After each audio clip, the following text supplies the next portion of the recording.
Welcome, everybody. Welcome to the first real episode of Please Feel Free. I'm your host, one half of your host, Kevin Soldo, and the other half here is Taylor Palmer. Hey, guys. And we have a very special guest today. She hails all the way from Toronto, so not far at all. And she's here with us to discuss a lot of things holistic and nutrition. Very special guest with us, Maggie Janovski. Say hello, Maggie. Hello. Welcome. You are a... how do you define yourself? So I am a holistic practitioner and a shamanic practitioner, or I guess more specifically a holistic nutritionist. And so basically what I do is I look to, assist people regain their sovereignty through mind, body, and soul. So I look under the surface. I look at symptoms, and then I try to go pretty deep and assess how to heal, basically from all facets of the human. Okay. Yep. That sounds like a tough job. Well, it's fun. It's a really fun job. And I've been in, I guess, the health and wellness field for over 15 years. I actually started doing sort of like wellness work when I was about 16, and I'm 37 now, so I've been doing it for quite some time. And then, took a break, went into some corporate work, and just was kind of studying on the side. But yeah, I've been in health for, quite some time. And what was your journey to get into that? What made you want to dive into that field specifically?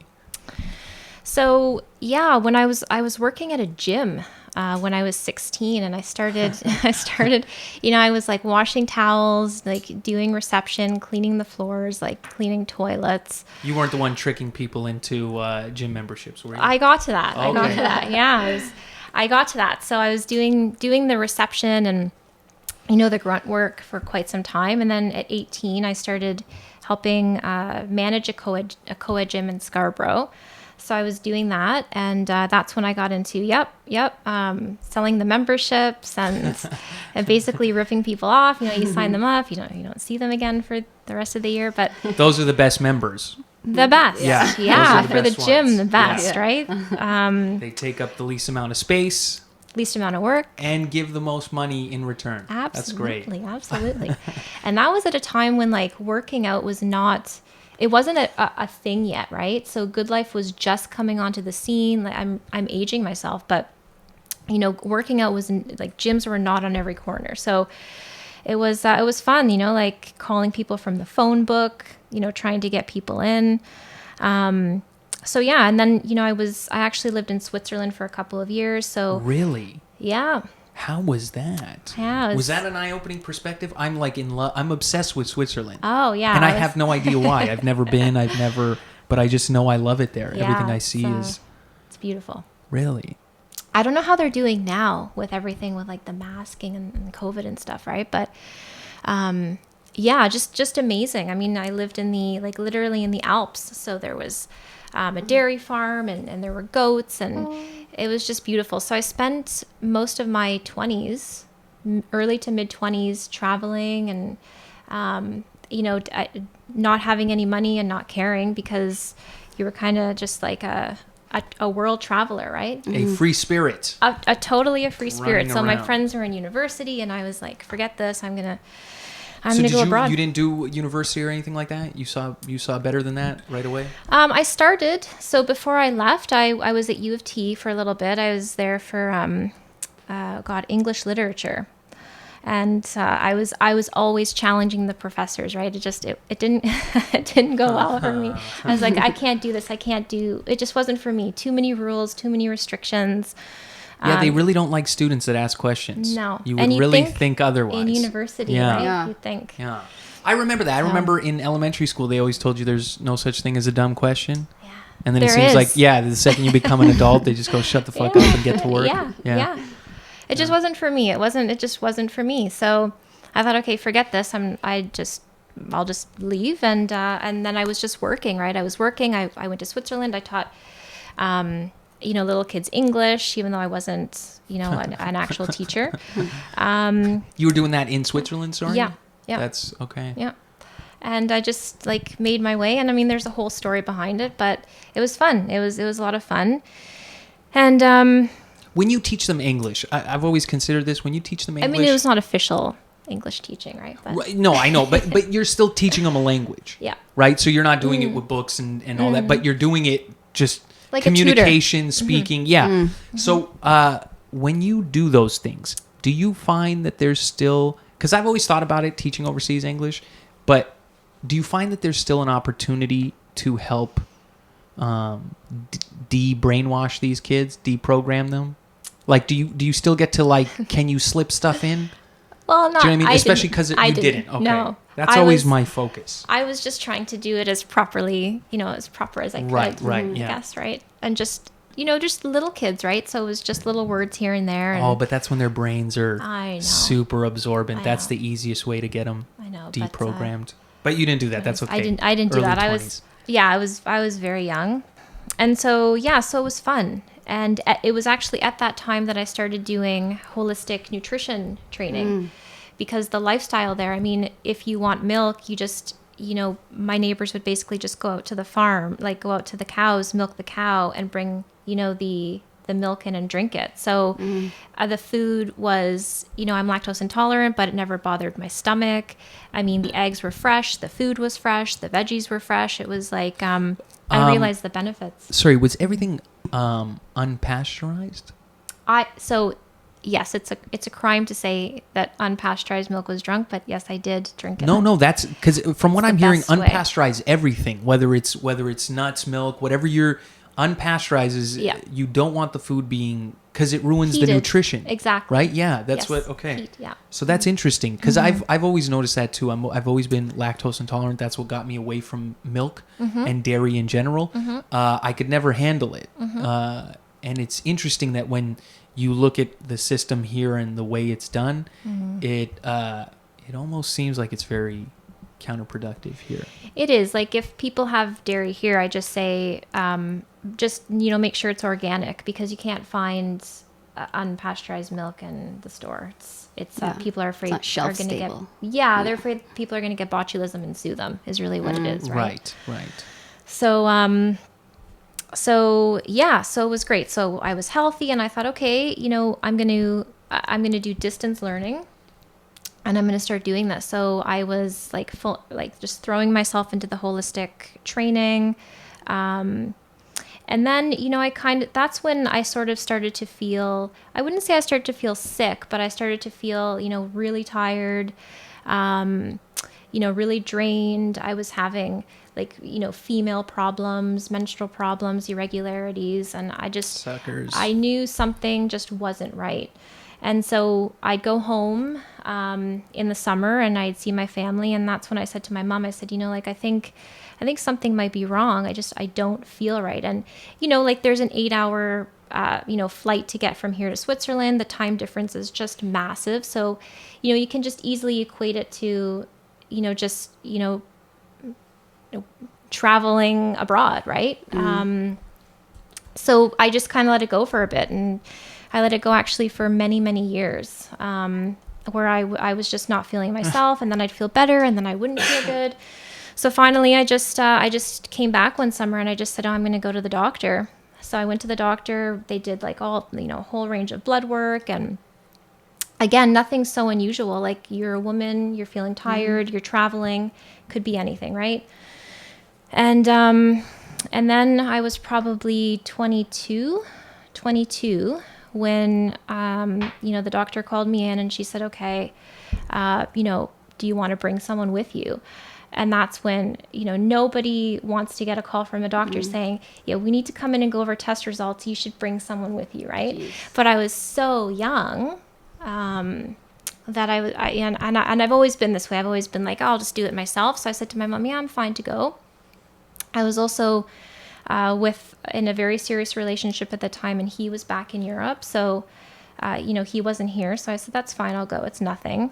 And that's when, I went in and the doctor said, okay, so you're completely infertile. You'll never have children. Sweet Jesus. You also have like the beginning of you have osteopenia basically.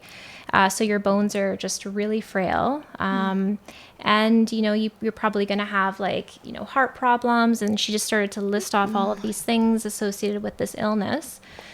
And it was just devastating, right? Like, this is where the mainstream, westernized medical system is, one of the places that it's just so poor, right? Is sort of the bedside manner, delivering the information. So obviously, I'm 22, I'm sitting there, I just start crying, right? I'm just in tears, just, my boyfriend and I had, we had bought a house and, that's when everyone normally would be settling down. Maybe you're thinking maybe getting married in a couple of years. And I was in that, right? That sort of was the plan. And yeah, I was just devastated. I mean, I was just completely devastated. So so she looked at her watch and the doctor said, I need to see another patient. Maybe you could just go outside and cry alone. And she said, oh, here's some like psychiatrists and, mental health professionals you can talk to. You might need it. I wish you all the best. And so I left and, I called my mom and I said, well, I just got this diagnosis. And she was like, what? And that sort of started the process of doing a lot more tests, going to a lot more doctors, getting put in touch with a lot of specialists and, figuring out what I had, which is premature ovarian failure. Premature ovarian failure. Yeah. Now, what exactly... That's exactly what it sounds like? Yeah, it's exactly what it sounds like. So the doctors have said that that's actually the doctors recently have changed that term because they said it's not a very nice term to use. So they've changed failure to insufficiency. But basically, what it means is it's just a complete cessation of like ovarian function for anyone under the age of 40. So they just classify it as, just failure. And then it's associated with other issues. So you have, a higher incidence of certain cancers, issues with the uterus, issues with the heart, potentially. So there's all kinds of things that kind of happen because all that it is, it's a complete imbalance of the normal of hormones, of the female hormones, right? Mm-hmm. And hormones control everything in the body. I mean, you have, it's amazing, right? You have your hormones just a little bit off kilter and you can feel like death, right? Wow. So they're so crucial to the workings of the body. And so anyway, it was just devastating. And I went through like a terrible, I guess you could call it like a dark night of the soul, right? I mean, I had like terrible depression. I mean, also no one knew what this was, right? I mean, even the doctors. At any point when they're giving you all these tests, are they, because did they have any goal in mind to figure out why, or were they just trying to figure out how to stop it or, tone it down or suppress it? Like, were they interested in knowing like what caused this? Well, I mean, some of them, I guess, it was kind of also at a time where it's a very rare, right? So only, I think at that time, I don't even want to quote the statistics, but it's extremely rare to begin with. And then someone my age having it is even, there's even a lower percentage.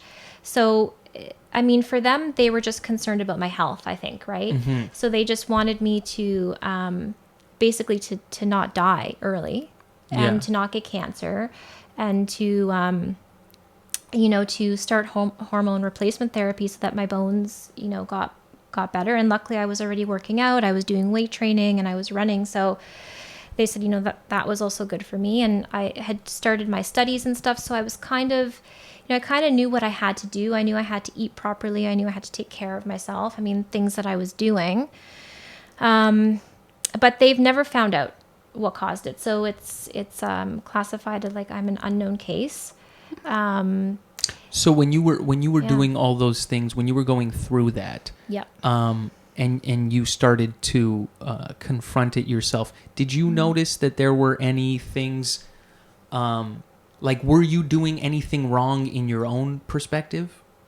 Like, did you notice that? Like, did you have to make major changes in order to Major take that? changes. So what were Yeah. those changes? Like, what did you notice that were one of the things that you were doing wrong, sort of? So I think, this is where I think people start to lose, you lose pieces of yourself when I don't think there's anything quite like dealing with a health problem.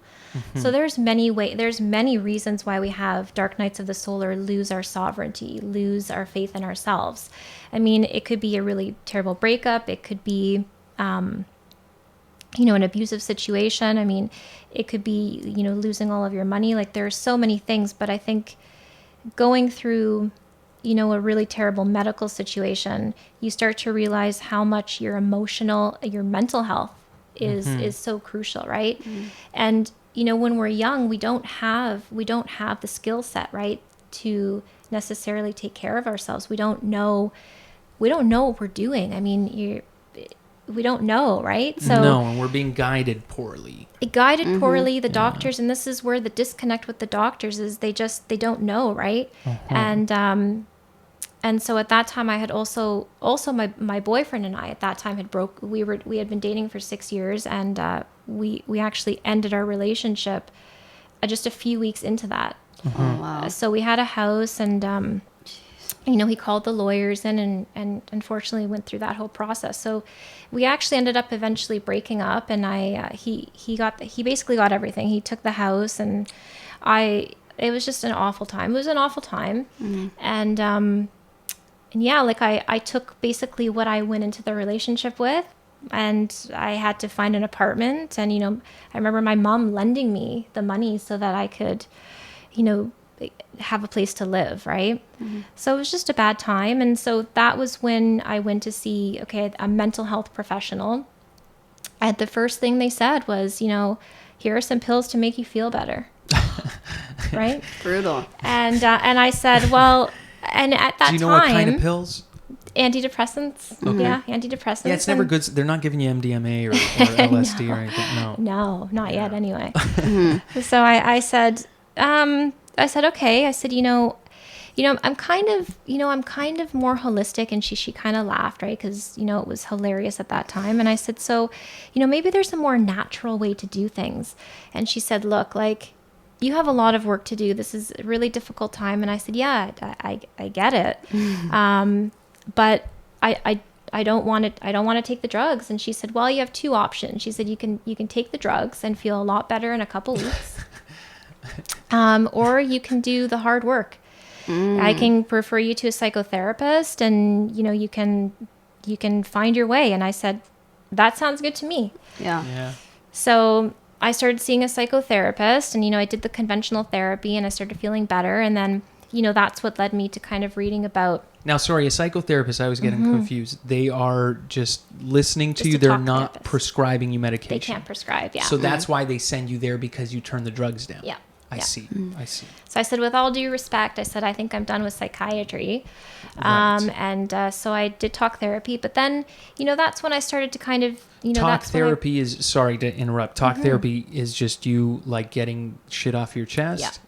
Okay. And then being given... How so different is it than the psychotherapy? I know I keep interrupting, but I'm like... So the psychiatry is... So psychiatrists are doctors, right? So they're conventional doctors. They can prescribe medication.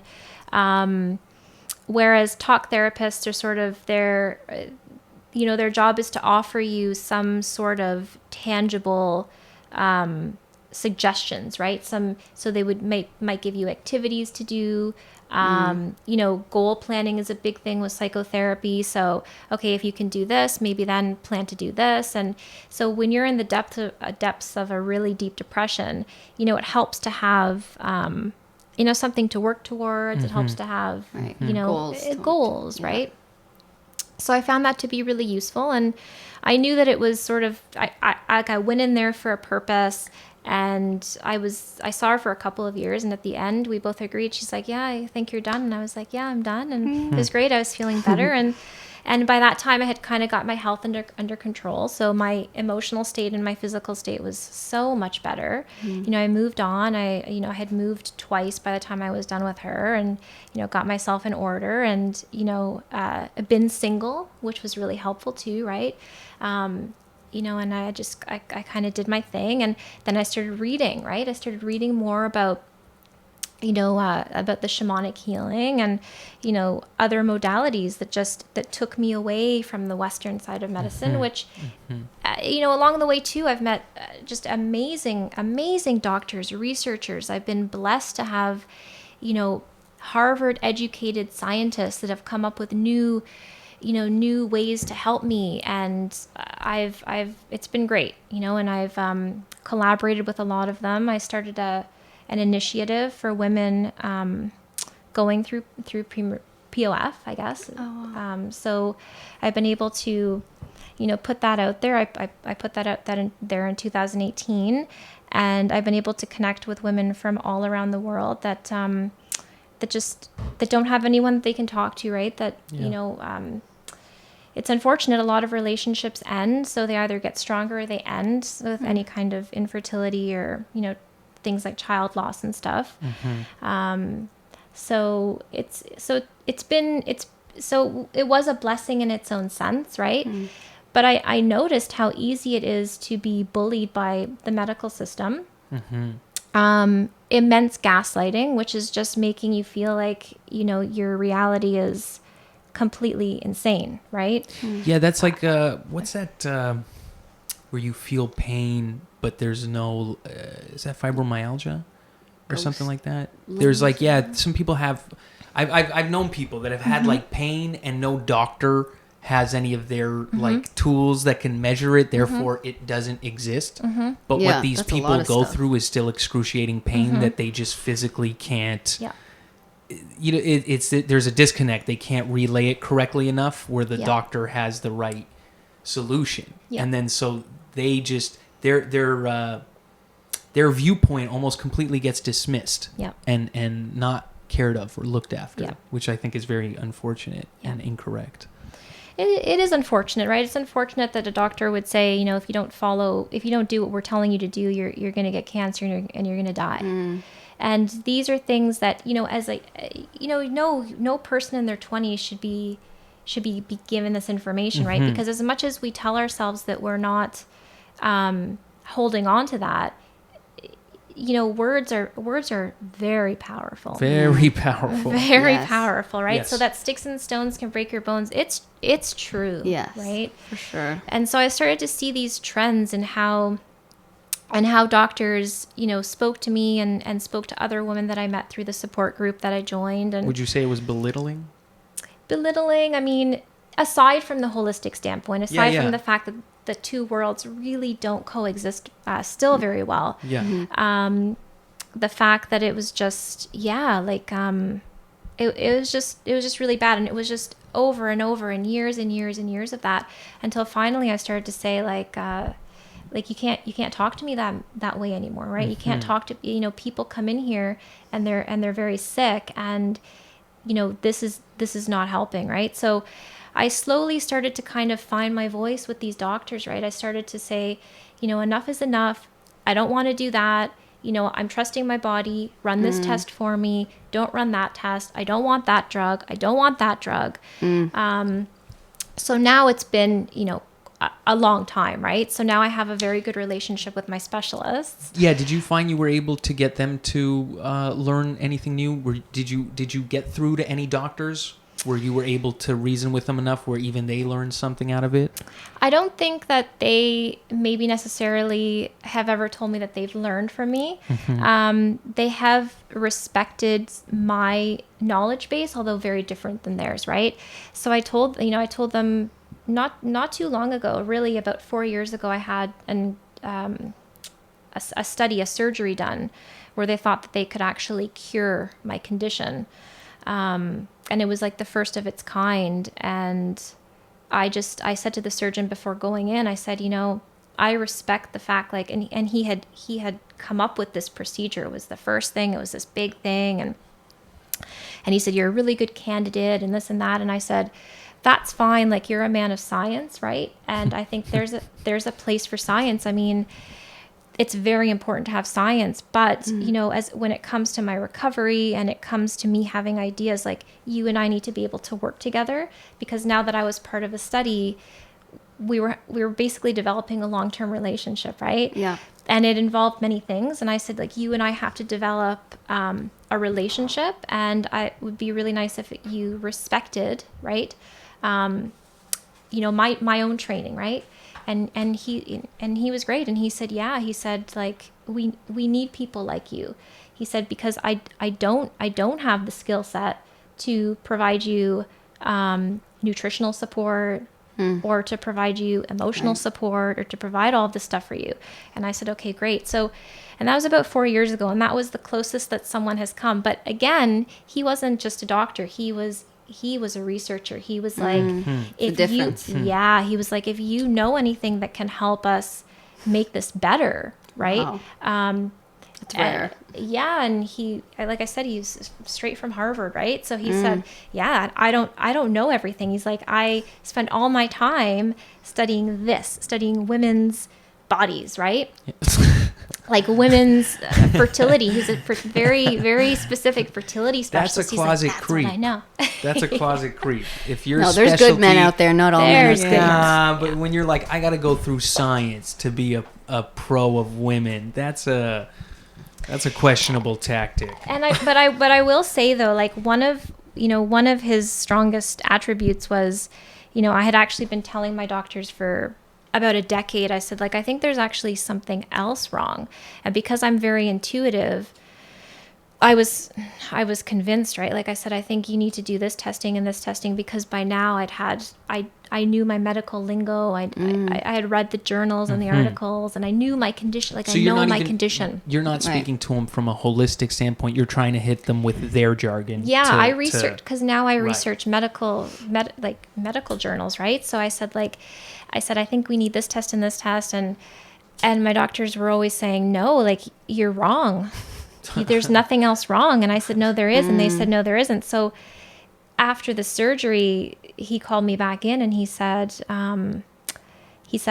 yeah, so we found that you have something else wrong with you. So you have another condition on top of your condition, which is why you've been having so much pain. So you know what? You can go back to your doctors and you can tell them that they were wrong. Wow. So I did, and they didn't say anything, right? They were. No, I would imagine doctors don't handle being told they're wrong very well. No. They don't like that much. No, but they're the best. But you know, I think if you know, it's been a really interesting journey. And I also gave up studying holistic nutrition when I was diagnosed for quite some time too, because I was just, I felt that my body was betraying me. Like, I had to go through all the stages of grief, and then I came back. You almost had to kill yourself, die, and learn from that death. Yeah. That version of yourself. Yeah. That's very, But, you know, I'm telling you, challenging the medical system, challenging doctors. I mean, we are trained, if, you know, forget about respecting your parents. I mean, doctors are, you know, they have your body in their hands, right? I mean, nothing they say could be wrong. Yeah. So it's taught me a lot. And, you know, it's, and, you know, that's basically what started me back onto, you know, getting back into holistic nutrition, picking up my studies, and really finding my voice. And so I encourage women all the time, and, you know, men too. Mm-hmm. But a lot of women's cancers are basically undetectable till their late stage, right? So I always tell them, if you feel that something is wrong with your body, if you feel it, demand it. Don't say, can you do this test? Say, I want this test. Mm-hmm. I want this blood work. And I mean, you are in control of your body. Yeah. And so now, obviously, this you're in control of your body has now bled into me, you know, challenging sort of the restraints and restrictions that are, you know, going on with our government right now. So it happened for a reason, for sure. Yeah, definitely. I agree, yeah. Because now, like, you know, the pharmaceutical companies are getting into our lives even more than they were prior. Because, you know, we know our doctors will just give us medications just to treat a symptom, not treat the root. Yep. And now we have these big companies who don't care about us, who are just trying to sell a drug or sell a vaccine, and giving it to these doctors who then get paybacks or whatever, the pushback from these drugs. And yeah, so how do you find yourself now in a better position to fight? And what do you think about the vaccine? Would you get it? No. No. There's not. I mean, look, like, you know, going into this, first of all, the topic of viruses in it, you know, in and of itself is probably 2 podcasts long, right? Yeah. You know, I, as a holistic nutritionist, don't work with germ theory at all. So germ theory is what our medical system has been based upon. Well, see, this is my big issue with this whole thing is I learned a lot from female health too, because I just noticed that a lot of the females in my life were developing a lot of strange symptoms at weird ages. Mm-hmm. Like I lost a family member close to me very young from breast cancer, like way too young, where you go, something's off, you know, but I've always trusted science before. And so, but I've always also been suckered by the medical industry. Like I was given wrong medication. I had pneumonia as a kid. They sent me home with the wrong medication, which made me sicker. You know, so I never really had this, I never had a lot of trust in that system. So I've never been keen on doctors. I've never, I never liked the idea of specialists because to specialize in one thing, it's like you seem like you forgot everything else. Yeah. So while you're whole. while you're the pro just at this one thing, it's like that's great, that's cool, but you missed out on the rest of life. Yep. You know, you didn't pay attention to everything else that that would help you in your journey. You know, if you want to, you know, just kind of focus on one thing a little more, don't call it a specialist. Don't be you know, don't be the specialist. I'm the guy that knows everything about one thing. It's like hats off to you, but there's so much more to it. And so that when I started questioning it, I made big changes for myself as well, because I could just see that there were certain things around me that were consistent, like diet being a big thing, what we're fed and what we're putting in our bodies. That made me change a lot of things. And I noticed that I instantly got better. I instantly got healthier, felt more energetic, felt everything. And it made me realize how incorrect I was about holistic approaches to things in general, because I used to think that was like kook science, because that's what science tells you. They tell you that these guys are the kooks. They don't know anything. They dilute something in water. In medical school, they I mean, kooks are not just holistic nutritionists. They're chiropractors. Yeah. I mean, these are highly qualified the individuals. term kook was invented for this specific thing, to just like to discredit anything that someone comes with something very very feasible. That doesn't involve drugs. Yeah, that doesn't involve this. And it's funny because I guess part of it too is just the marketing approach, right? No one sells the pill like it's that, you know, ab weight loss machine that you see at late night TV where you go, I know this isn't going to give me abs, but I'll buy it anyway. Yep. That's like the vaccine is like this. Yeah. It's like, don't worry about your health. Don't worry about what you're eating or what's in the air, what's in the water. No. Here's this miracle jab Snake that we're going oil. to give you, and it'll be the miracle that you've been wanting, and it'll make you safe. And don't worry about changing anything else. Yep. To the point where you get it first if you're obese. It's other conversations we're not having. Do you know what I mean? Because we can't now. I mean, even just to bring up the conversation, I guess we're fat shaming, which would not be allowed. And then so now we can't address people's health. We have to be proud for them that they are making these decisions. And this is where where my heart bleeds is that because I see it, nobody's really at fault. When you see the super heavy dude, it's like, yeah, you saw one too many McDonald's commercials. You saw, like, we're all kind of a product of that, and we can't escape it. Like the advertisements are everywhere. So it's kind of in your field of vision whether you want it to be or not. Right? So it's a hard addiction because you're kind of given it at such a young age. You know? You are. But I mean, it's like anything else, right? I mean, your parents do the best they can to raise you, but ultimately you can't go through your whole life acting like an asshole and saying, well, it's because of my parents, right? I mean, that's right. We are adults, right? We're sovereign individual people. The information is there. But it really comes down again to choice, right? And change is fucking hard. Yeah. Nobody Right? wants to do it. You have to take wants responsibility for every action. Of course. Like when a client comes to see me, you're not going to just be all better in 3 months. Like you're not just going to probably be all better in 6 months. Like this is a long-term continual process. So it and I tell people before they see me, it's like, this isn't going to be instant and I need your commitment, right? So commitment and change they're not necessarily taught, but you have a responsibility as a person to learn these things, right? I mean, and it goes, parenting and, the schools are not teaching you these things, right? No, you need to teach it new. I mean, you don't have to be, but, it's a great thing to be an inquisitive person, to be a curious person, to say, look, like, maybe I don't know it all. I think to survive, you kind of have to be. You got to ask a question or two. You have to. Otherwise. To live a more full life, I mean, yeah.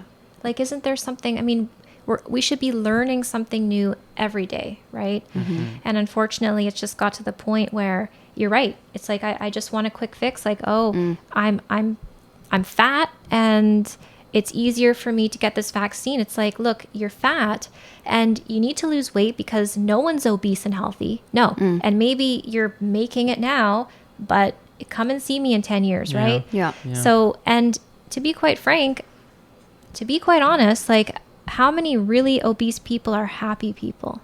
Right? This is something else we don't talk about, right? Like, well, they're only happy when they're eating.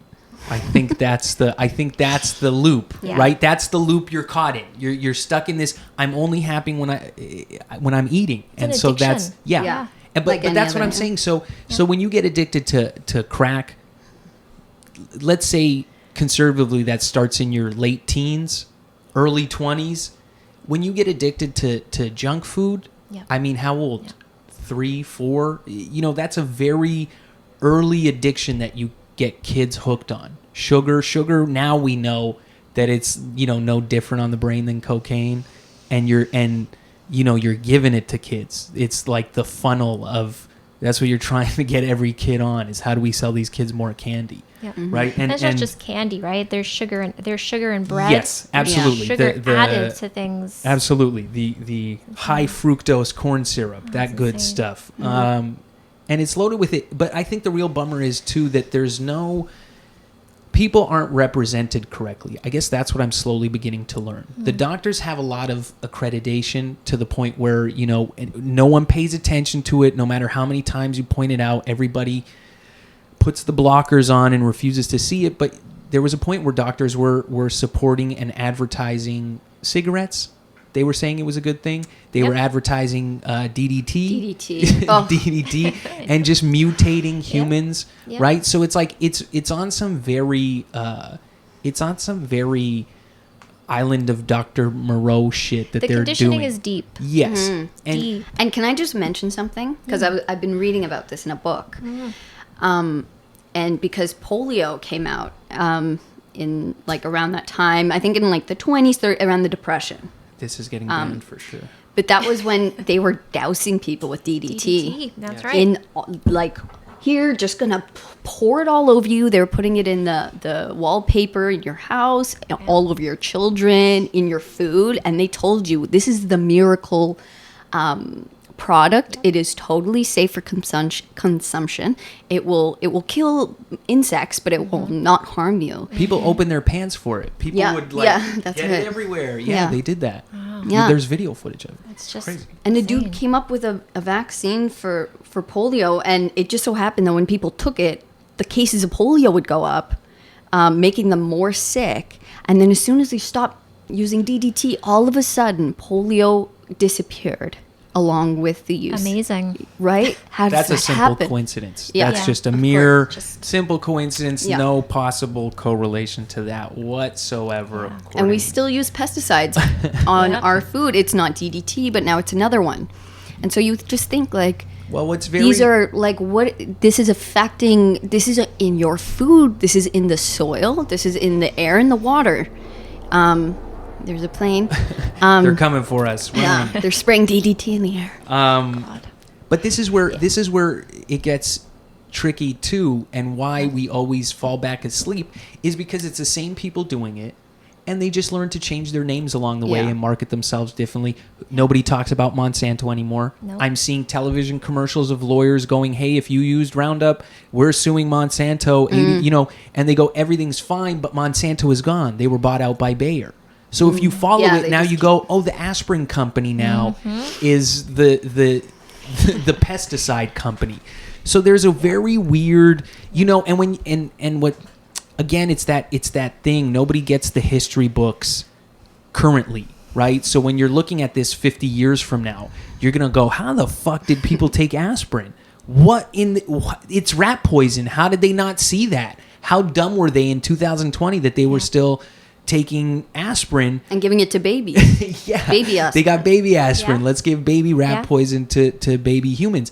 And people are going to be shocked at this generation because we don't. But then in the future, they'll be, they'll have the chips in their hands, so they won't realize what that's doing to their system, and they just go along with it. It's like we never see history ahead of time, and they don't give you, for example, you don't get.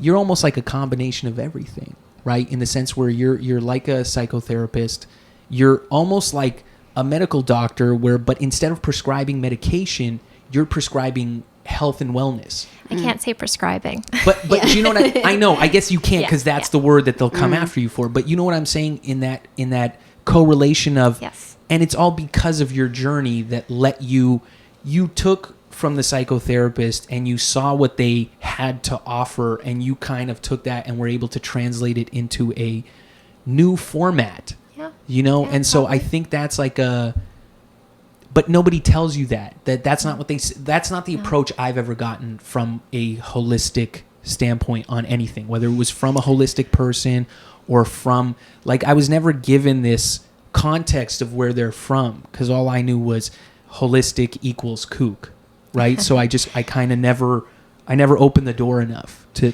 really understand it.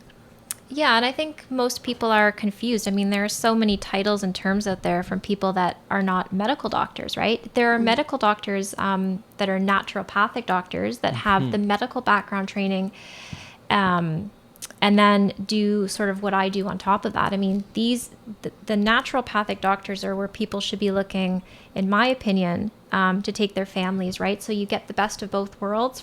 There's a place for doctors, right? There's also a place in our society sometimes for antibiotics, right? I mean, we can't just throw science down the drain, right? There's a place for it. And I've had the opportunity to work with a lot of these doctors, and some of them are just amazingly skilled people, right? And the smartest medical doctors will be the ones that say, I don't know it all, and I don't do what you do, so there's a place for you. Just like I think there's a place for them. Just like when I need to go to emergency, I'm going to hope there's a good doctor in the emergency room, right? There's Yeah. a place for trauma medicine. Yeah. But yeah, when it comes to the holistic approach, it's like, it's like the whole iceberg analogy, right? We're seeing what's on the surface, and that's what the medical doctor sees, and they treat that. Whereas I want to go deeper, right? I want to see, Right. like, okay, so you have a skin eruption. Okay, well, what are you eating? Not only where are you eating, but where is that food from? What is the quality of that Yes. food, right? What is your mental state when you consume that food? What is the state, which is why I discourage factory farm foods, what is the state of the animal at the time that they're slaughtered, right? Yes. That's Like, huge. I look into all of this because the vibration and the attitude of what you're eating when you eat it, Yeah.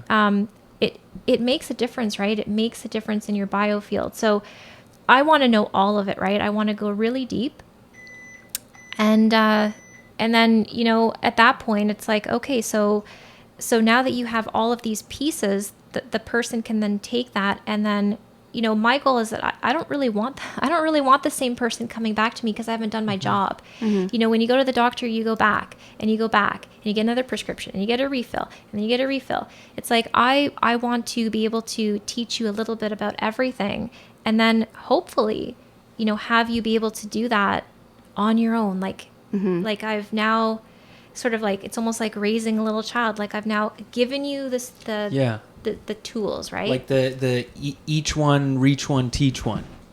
Yeah. Like you just, once you hope that they take that information, they learn from it, they gain their knowledge from it, and then they go and give it to the next person, pass it forward, pay it forward. Like just move that.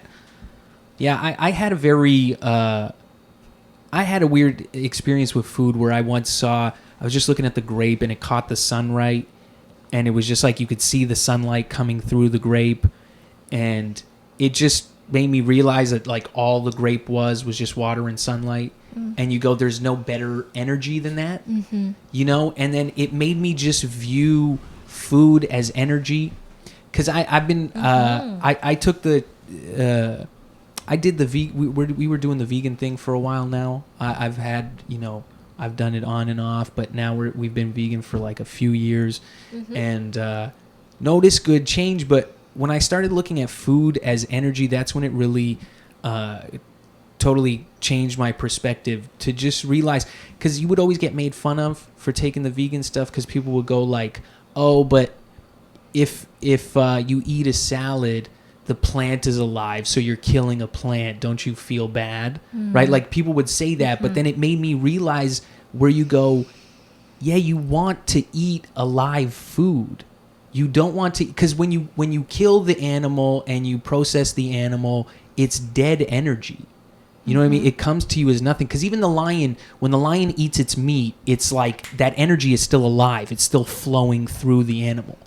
Right. So in that context, it's like, yeah, the animal's eating a live meal. But when you just slaughter something, throw it in the freezer, that's just, that energy is gone. It's left the thing. And it made me realize that like veggies, fruits, that was the only thing that's actually alive. You pluck it, because when it's not alive, it's rotted. Yep. So it's gone. You can't be used. So you do want to eat this live energy. And it really just kind of changed my focus on what I was putting in my body. And I've tried fasting too.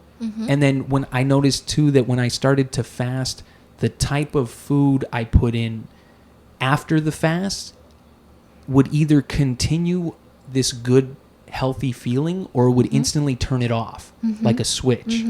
And that was when I was really able to start viewing food and health in a very different way, to just like really try to focus on what I'm putting in my body. But do you notice that with like holistic things? Do you see these changes where you go, like this is something for everybody? Yeah, absolutely. And, I myself do eat meat. I do eat animal fats, butter, milk. But it's irregardless of how you eat, taking, I guess, a metaphysical approach to your food is possible. And so we are very conscious, of course, of the types of animal proteins we consume. Do you pay attention to how the animal's slaughtered? Absolutely. Yeah. So because I understand that too. I'm not judgmental towards meat eating. That's not the, I don't take that approach anymore. Yeah. But I do feel like you just need it done correctly. Absolutely, right? Like we actually went through periods where, and I also encourage intuitive eating. So intuitive eating, it's also very good for babies. And we know a couple of people that do this with their kids, where you just put out a bunch of foods and let the baby choose what they want. And babies are very smart, right? And they all somehow, even though they're eating different things at the same stages of life, they're all healthy because their body is knowing what they want, right? It's like it's like a woman on her That's period. Like, interesting. why do you want chocolates and stuff? You don't necessarily want the sugar. There's something in that chocolate. There's a vitamin or nutrient that your body needs, right? Yeah. So, and That's so the first time that's ever made sense to me. I Yeah. get that now. not to digress, but yes, when it comes to the meat, we actually did a lot of research a couple of months ago and found a farm where the animal is, because we love animals, and this is a misconception too, right? The people that eat meat don't love animals. Like, we have 2 cats, we're getting a dog, like we have a pet squirrel that comes, and I mean, I feed this thing every day. Like, we just love animals. Like, probably I love animals more than I love people, to be honest, right? And we just love them, right? And it just got to the point where every time we would bring home regular meat, I mean, I would just feel like I wouldn't be able to eat it, right? I was starting to feel, especially over the past year, right, as our vibrations were changing. Same with alcohol. I haven't been able to drink alcohol, and so just I noticed. What do you mean? Just because like you notice the increase in the vibration, so it's just forcing you off the alcohol? Yeah, like the alcohol just was just not sitting with me. Like I'd drink it and I just feel sick, and I can have a few sips here and there, but in the summertime last summer, like it was easy to finish a bottle of wine, right? Yeah. But now a bottle of wine will sit in our fridge for like a month, right? It's just Yeah. I use it for cooking sometimes, but so we did our research, and we found, we researched how far the animal has to go to be slaughtered, how far, because the animal knows, I mean, they know what's happening, right? 100%. So you want to just minimize that, and you also want to make sure that the slaughter is humane, and there's just a lot of things that went into it for us, because it's so important to us, right? So we definitely did that, and I think that is very important. And if you look at traditional indigenous peoples around the world, I mean, they blessed and gave thanks and said prayers, and were conscious of what that animal was giving up to feed them, right? Absolutely. Right. Yeah. And that's something, like, sometimes my boyfriend and I, before we start eating, I'll still say, like, oh, thank you for, like, I'll talk to this dead animal, right? And I'll say, like, thank you so much for satisfying, like, what I need nutritionally right now. And so getting into that habit is really good. And Could you do it yourself? And that is a very valid question that a lot of vegetarians and vegans have asked, right? Like, you have to be prepared to do it. And, I'm the kind of person that, I do what I have to do, right? But again, it would be with such a sense of respect, right? And I think Absolutely. Yeah. I don't look at animals any differently than humans, although we do eat them occasionally. However, we do go through periods where, I'll speak for myself, I'm very intuitive. Like, I'll go through months where I don't want meat, and I'll eat like legumes, right? And I'll nourish myself in that way. And then all of a sudden I'll just want a hamburger, right? And I'll just be like, okay, my body is leading me here, and I'll eat it. So it's very... How do you distinguish that? intuitive. How do you distinguish it from the, let's call them, bad cravings? Because you know what I mean? Because I've been in that same shoe where I go, I'll follow my gut, but my gut leads me down very poor decisions at times. Well, I right? love candy. I mean, I love candy, right? This chewy candy. So, yeah, I have a bag at home right now. Justin brought me home a bag yesterday because, it's getting to that time of the month soon. So he's like, you're going to want it, right? And it's like... again, it's everything in moderation, right? I'm not going to sit there and eat a bag of chips, but I have a few chips every day. Like, I allow myself, I eat food. I have no control. I have a full bag every time. I don't It's know really how to hard. take like 2-3 chips. That's just me. This is But we my buy problem. plain chips. We buy plain chips, so there's no seasoning and sugars and Yeah. stuff. Yeah, I've done unsalted before. It doesn't stop. It tastes disgusting, Because but what it doesn't you can stop. do, then you bring home the unsalted, and then you end up adding your own salt, right? That's better. Yeah.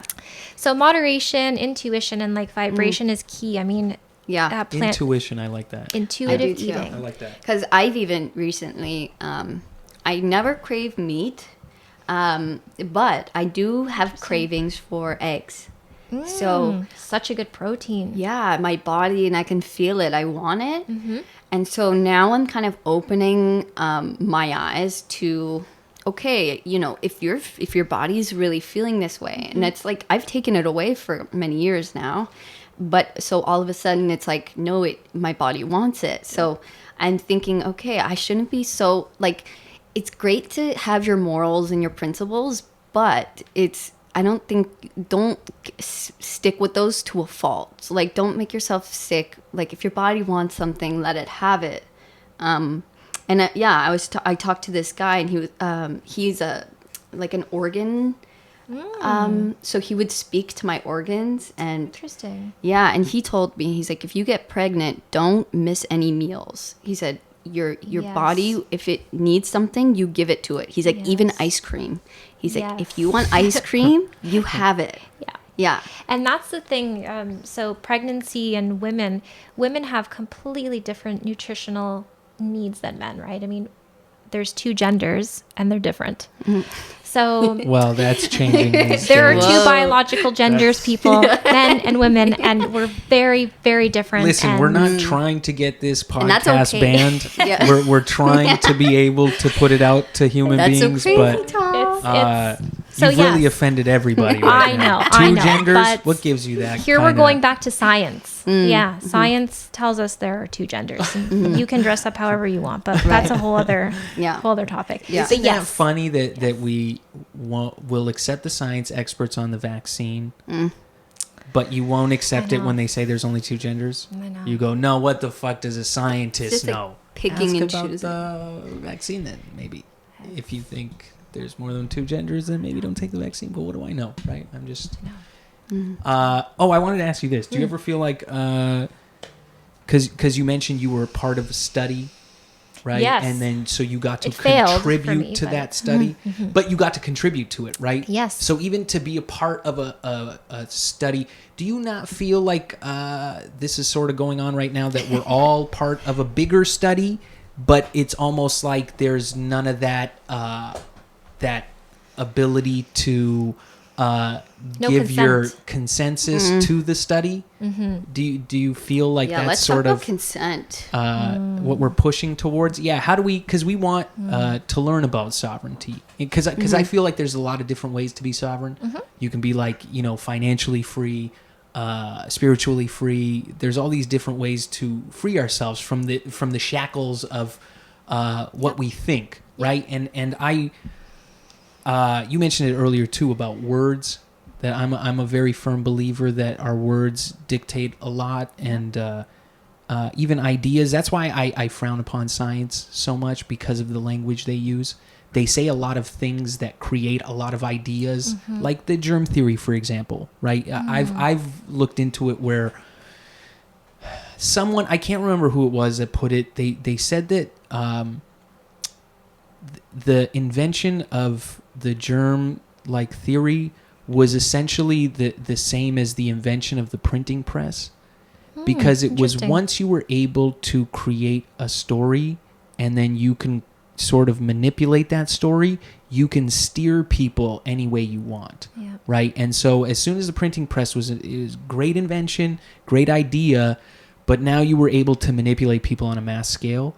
So they said when you were able to take photographs of what we were telling people is a virus, then you created an entire story around this photograph, right? So there was no virus before this photograph came about. It wasn't until the photograph got introduced and then someone explained the photograph going, well, this is this virus and this is what this does. And now what they're doing is putting these words out into the public. And so if we're creators of our own environment and reality, to know, to tell a 22-year-old that hey, your tubes are shot, you're in a there's bunch no of hope. trouble, there's no hope, you need us. There's no possible way to leave that room feeling great, No. and I feel like that is where the dangers lie when it comes to science, because they do create a lot of ideas that we now have to abide by. Our reality kind of gets formed around that. Limits. Yes. Yeah. Well, I think, life, so I do believe that life is just it's inherently just, it's a very volatile thing. I don't think that being like, I mean, just not to sound morbid, right? I mean, I think it's wonderful, but I think that we're not here to have an easy ride. That's a great way to put it. Kind of like a video game, right? Where you constantly have to make choices. Like you have to make choices, right? Yeah. Or one of those choose your own, remember those choose your own storybooks Yeah. in school, right? The best. They were great, right? So, but being here on earth, being alive is very volatile, right? You're going to be disappointed. You're going to be hurt. You're going to fall down. But then when you're at the very bottom and you don't know what you're doing and you don't know which way to go, you get to a point where you say to yourself, okay, I can be happy or I can be miserable, right? And it's actually a lot simpler to make that choice, I think, than what we're led to believe. I mean, and it's about following your gut, right? It's about saying, like, it's also about knowing your worth, right? And feeling good about yourself and understanding that you matter. And I think we're in this world now, and people don't really feel important. Like, so many people reach out to me on social media and they say, like, I'm just one person. What can I do? Like, how can I stand up against this and this and this? And I mean, everything started out with one person. Yeah. Right? Yeah. Exactly. So What if you feel the other way? What if you feel like $1 million and you feel like, man, I'm worried about what I have to say, because then, you can cause sort of bigger issues. But you should, like, that's standing in your power, and I a lot of, suppose. we're never alone. I mean, as lonely as you think you may be, if you at least express that, someone will hear it and come, and I think that's important to know. And I think that's a big part of, like we say, science. There's good parts of science, but there's also parts of science that maybe aren't as helpful, where it's like, now we've taken away God and a lot of or source or love, like whatever the universe. Having a connection to that gives you meaning. so important. Yeah, it's so important. So when you take that away, people kind of lose their purpose or the meaning. Have you heard that story of the person that got the vaccine and then they said they lost their connection to God? No. What? I wouldn't be surprised. This was like, one person came, I think it was a British paper. I don't think it was a tabloid. I never know anymore these days, but it said that was what one person's reported effects were. Like, when they asked them they just started getting all concerned, and they said they felt they lost their connection to God, whatever that means for that person, right? But I feel like that's such a scary statement to make in general, right? Whatever God you worship, to feel any sort of disconnection to a higher power from this. Do you have any concerns? What do we do that we're being tested on, and what can we do to not be tested on? Me and you know, but why do so many people line up? Why is there a huge lineup at the pharmacy right now for people waiting in line to get a shot? Well, first let's go back to what you said about the losing the connection, because that's interesting that you say that.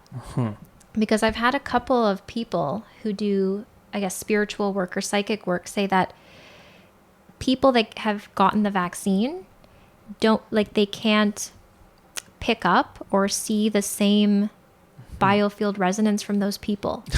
No way. Yeah. Sorry, say that. So let me get this right. Who's not seeing the biofield? The psychic. So where someone might have been able to see either an aura or get some sort of reading from someone, for people that have had the vaccine, it's almost like the light has gone out. The psychic that got the vaccine, or the No. psychic is vaccine free? No, someone shows up. Yes. So now are they do you think it's because they're covert to the psychic now? Like, the psychic just can't see their energy? Or do you think that their light is really dimmed? Well, that sounds so horrific. It sounds man. That's horrific. terrifying. But I mean, it depends on how far you go down the rabbit hole, right? It's very possible that this is the part of the agenda, right? I mean, Oh, is that what those crazy people on the internet are referring to as the mark of the beast? Is this what they're making reference to? now we're really going to get there. Is that Is that what they're saying? I don't know anything, right? I'm a very dumb person. I'm not a specialist in anything. I know nothing at all. But what I hear is people on the internet say that apparently there's something to do with this that's like almost biblical. But again, I don't follow the Bible. I don't read the Bible. I know nothing, right? I'm Well, dumb. yeah, the Bible says it. I also don't read the Bible. I have a Bible. I actually ordered a Bible a couple of weeks ago because Really? Amazon started banning books, right? Oh my They've gosh, been yeah. banning Right. things. So I thought, well, I better have all of my texts just in case, you can't get them anymore. I know Wow, it sounds true. depressing, but I did order one. you. Yeah, I think it's very possible. I mean, because all that sovereignty is understanding your power. Now, what power would that be? That we're free humans? Or is it Yep. more than that, Yep, too? in Because control. do you think it's like... Because again, if you're disconnecting this connection to a source, and you're speaking now on psychics and people that... You mentioned, too, you can see colors, not necessarily auras. You can see colors to people. Yeah, like once a connection is open with someone through dialogue or however, I generally can pick up a color that sort of their own color, right? That they're strong in at the moment, and then it usually ends up corresponding to to one of their chakras. But I don't know much about chakras. Is it one of the 7 colors of the It always rainbow, is. It or always is it seems like to be. shades even where you're like, I can't pinpoint the color? It's like a very definitive color. Okay, okay. Could you talk about your shamanism and your process and just go into that? Yeah, so shamanic practice, I mean, there are tons of different shamanic practices, I guess, right? So I use a combination of Celtic shamanism and indigenous shamanism. The Celtic shamanism is because the shaman that I apprenticed under did Celtic shamanism. So I kind of picked up a little bit of her technique, and I was with her for about 2.5 years.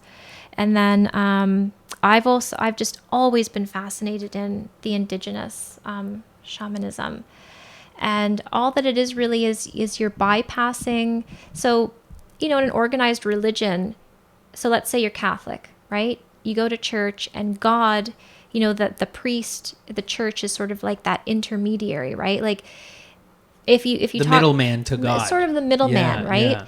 Like if That's you talk, how I was taught it. Yeah. you talk to like a Christian, it's like, and you tell them that, no offense to Christians, right? You're really gonna get us banned. But if you talk to Christians, you are not a part of God, right? You're not a part of Source. You're not a fragment of Prime Creator, because then you're becoming equal, and that's not possible. right. Right. So, But see, I think even they don't. I think even get their own. They don't get their own stories to a degree, because even when you look at this is really, I know some. No, but when go you into that. Huh? No, you should. No, But it's- because when you look at man, because it's so easy, right? Everybody knows it by now because it's been beaten into us. But when you look at like the teachings of Christ, he would always make some kind of reference to the Father, Son, Holy Spirit. It's this Trinity. It's all like it all comes back into some form of togetherness, right? So it is this. You are one with the Creator. Like even he kind of tells you that. Yes. But then they kind of put this spin on it where they're like, no, you need the Yeah. bishop and the They've been taught that you need a archdiocese guy in and- between. Yeah, they got to make their whole system out of it to sell you the pitch, I guess. But what the guys, because again, Christ, I look the exact same as Buddha, the exact same as the prophet, like in what their teachings try to achieve. You're trying Very to, similar. you're trying to get people to understand this connection. But when you do it in a shamanic like, because those were shaman in themselves, right? The Buddha, the stories of Christ. Jesus was able to heal people from their illnesses, right? Get the blind to see. People break it down, whether it's metaphorical, he just let them see bigger things. Or if he actually healed the sick, you go, I can see that there's power in that, and there's power in the belief of that, right? So if there was a dude confident enough to just be like, look, you're healed, and then the person gets it, you tap them into their nervous system again, the spirit wakes up. You know what I mean? There is this thing in us that kind of gets taken away if you... Well, in like shamanism is also, excuse me, it's not a religion, right? So anyone that practices any religion is welcome to see a shaman or a shamanic practitioner, right? And in organized religion, the person is always inherently sinful.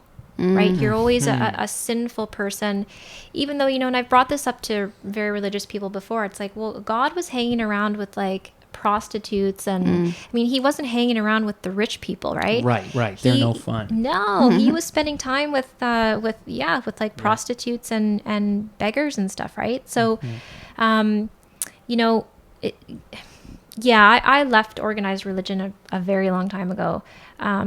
There was too much contradiction for me, and there was too much suggestion that, you shouldn't feel, it's almost like you shouldn't feel such a part of God, right? Because you're just a mere person, right? When in a broader spiritual context, it's, I mean, of course I believe that I'm part of God, right? I'm not saying I'm God, but I'm saying that, we are fragments of our creator. But I guess that's the danger too, because you are saying that indirectly. Because to Perhaps. be a part of God would be to suggest that we ourselves are gods, But not in a hierarchical, like we override him and we can now we're calling the shots, but just in this sense of the power within us The is divinity. far greater. But isn't than that we- so powerful? And isn't that also so dangerous? Yes. Yeah, to say Right? that maybe we're all gods and we have superpowers and we can do stuff with them. Well, superpowers would be cool, right? But Well, because you get into it is Greek dangerous. times now, It right? is dangerous, and, right? And To it's, I don't know, I think, Yeah. Well, because it's dangerous to be asleep too. That's the other thing. It's dangerous to just, because when you look at the bigger But picture. not to the government. No, but it's when you- dangerous to know your power and to know who you are. it's dangerous truly. to the government once you know. But think about when you do like, so when I do a shamanic session for someone, all that I'm doing is I'm going into, just to make it sound as simple as possible and nothing too weird, right? All that I'm doing is going into an extremely deep meditative state, and I'm accessing other parts, other realms, right? I'm not performing any magic trick. I mean, some religious people will say that I'm, doing some kind of dark magic or whatever. It's not. Like, all that I'm doing is I'm accessing other realms to gain information for the benefit of a community or an individual. Whatever that individual needs, I'm going in there and I'm helping them. And then I can also assist the person to try and develop those skills, right? And that is dangerous once you realize that you don't have to kneel in front of someone and pray for someone else to give you the answers, that you have this ability to do this. Right. I mean, I was also going to make another point about the shamanic. It kind of sounds like can I be considered a shamanic healer if I'm just like a trip sitter with a bunch of buddies? Oh, that's what I was going to say. So psychedelic. Because that sounds like it. Yeah, that So sounds like psychedelic when experiences. yeah, when you do group psychedelics, it's kind of like Very similar, Yeah. right? So are you not, when you're doing psychedelics, are you not connecting? I mean, no one that's had a psychedelic experience is going to sit there and say they haven't connected to something bigger than them. Yeah. 100%. absolutely, yeah. I mean, it's a Gosh. game changer. It's a life changer, right? Yes. So very similar. Yeah, of course. Yeah, I mean, because a lot of the when you see it, it's almost like they're the au natural way of doing that, like the shamanic healers. But again, when you it's DMT, right? yes, but again, nobody's giving us these perspectives before, right? Like coming up, it's like you look at that, you go dirty hippie, drug addict, whatever. There's all these easy ways to just slap labels on people without understanding the process they're trying to create or achieve. Like even people with mental illness. I mean, I also think like autism is a very understudied, interesting, I don't want to call it a state, right? But I do think that sometimes mental illness needs professional help, right? But I do think that a lot of people that have been told that they have like ADHD issues, other mental illnesses, autism, stuff like this, I think that sometimes these people are really, they're just extra sensitive and extra connected to something that we don't walk around every day being, Yeah. conscious of. I see that very much so. Like schizophrenia. Yeah. Yeah, you always a good kind of hit a point in a psychedelic. Every trip, there's this almost breaking point of your brain where you're like, that understanding that vibration, that feeling you feel. This is almost like schizophrenia is someone that's stuck in this and they can't get out of that. That's so now possible, their yep. life is almost like, well, how do I like go about being in this feeling all the time? Because it's very, it's funny because when you talk shamanic, there's a lot of people that say that the old schizophrenic people used to be the shaman, because if you were able to be crazy enough to handle your own thoughts as a schizophrenic, you were enough to be able to guide people because you had all these, higher senses or higher experiences. And also, it's also a very common thing in shamanic cultures to say that, like someone didn't choose to be a shaman, right? So they were initiated through actually near-death experiences, so severe illness, where they had to have a complete ego death, a complete dark night of the soul, and only then were they able to help other people do it, right? Yeah. So, That's a I've trip. always said that someone with a story is so powerful, because you have the story, you have the experience, you've had the death, and now it's almost like it's your responsibility to do something with it for someone else. That's So interesting. they're the real teachers. Like I listen to people that have had bad lives, man, or bad situations, or they've come back from near-death experiences. Like, I listen to those people. Yes. I don't listen to the people that just came out with a degree. Yeah. I listen to people that have been there. Yeah. And so shamanic culture is the same. It's like, have you been to the depths of hell? Okay, now you're going to help other people. A degree Yes. that's So true. that's funny. It's like you only know something to a degree.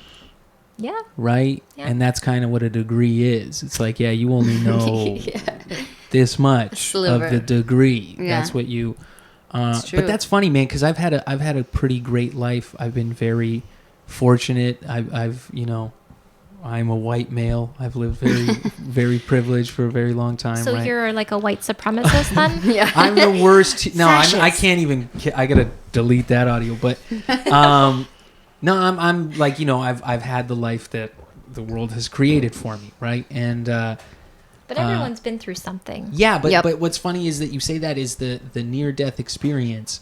I had a severe car accident when I was young, and it was like a head-on collision, each going like 80, and it was pretty. I could never properly explain that feeling. Like, I would tell people like what I experienced when that happened and everything, and it wasn't until I tried DMT where it took me out of my body for the second time now, because that was the first time it ever happened, and I was never able to correctly comprehend it and to be able to tell it correctly, to make it make sense. And it wasn't until I had a DMT experience where that was the second time you were outside of the body. There was something, my thoughts, some other vision that I was able to see that got me out of my body again. And that's kind of what it was so surreal to go that How there did really you is handle this. that? How did you handle being somewhere else like that? The first time or the second The second time? time with the DMT. The second time was just unreal. It was because it was very I've been in situations where the room has changed around me, where I've seen like different, I've been in different spaces, and I could see the way that you could kind of vibrate to things, especially when it comes to like chanting, and it's Celtic chanting is something that's very powerful too, but the vibration was able to be enough to change the space. And so I've experienced that, and that was very like eye-opening and surreal. And this was something totally different, because this was now just kind of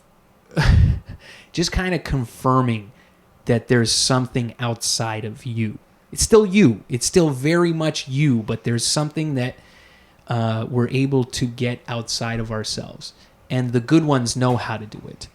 The lucky ones maybe just get to experience it, but the good ones know how to do it. When you read on the Buddhist monks that were able to, what's that thing called? Astral project and stuff remote like that. View and remote people, view. Now there's those words now have understanding for me because I've experienced a taste of it enough to go, I know what this means now, and I understand it. I'm very much. I'm very intrigued by the people that are able to see that and do that and experience those things on a regular basis. So I guess part of me is on that journey to try and find such those ways to do it, because I don't always want to have to resort to psychedelics to be able to achieve those things. Well, I mean, it takes time. Yeah. It takes time and again, like a lot of commitment and I can see and why. dedication, yeah. I can see why you wouldn't want. I get it too. I could see why you wouldn't want someone at 15 to have this mindset, to have this kind of like understanding of the world yet. Like live a little more and then get the understanding. Interesting. I see that. Like I wouldn't want to burden a child with this at 12. You know what I mean? The world is huge. It's all outside. Like, you know, give it a little time. Like be a kid. Yeah. And then when the time is ready, it's like, okay, now, like almost like I guess when they talk about like the initiation into like mystery schools and stuff like that, that sort of makes sense. You don't just run and tell the village this is how it works. Everybody loses their mind. Because it's literally, I guess that's part of what it is. It's literally you losing your mind, figuring out how to get it back, and then trying to comprehend a way to tell it to people. But if you tell it to everybody and everybody loses their mind, not everybody's ready to put it back together. Well, that's why some of the information you get, and you know, I've been practicing with the remote viewing, and do you get success that's at a times? tricky one to talk about, but it's I'm not a natural remote viewer. There are people that it's very easy for them to almost transport themselves to a real physical place. But I had a lot of curiosity when this whole thing started in March about you know, the tunnels and the children and stuff like this. This is Continue. never airing. And so I tried it, and it did work on like the fourth or fifth time, and I would say I don't really have a desire to probably do it again anytime soon, because the government also employs these professional psychics, I guess, or and like they might even be watching us right now. Remotely. That's why I don't want to talk too much I know. about it. You don't want to call the energy in. I get it. But it's a very weird thing. That's where I say the superpower stuff. That's where I mean, like, it's that with great power, if you're able to do that, just being able to do it, you still need that ability to be able to be like, all right, I got to kick some ass in the astral plane. Because you know what I do believe, and people should also learn how to protect, like energetically protect themselves when they do things. How would they do that? So you can put shielding. So before I do anything, before I go do a shamanic session or a remote view or anything, I always just picture, I mean, you can do it any way you want, but I always just picture sort of like a spiraling, clear kind of white light that just surrounds me, and I actually purposefully say that it's a shield, and almost like a visual shield. So I'm hoping that it shields me from other people doing kind of what I'm doing, right? I do it around the house and sometimes our pets and stuff as well. Like if I'm doing something in the house and I want to sort of almost erase us from the map almost temporarily. So I do protection things around wherever I am sometimes. So I think that's really, really powerful. That's very good to know. We do the saging and the frankincense, but we obviously don't do it enough.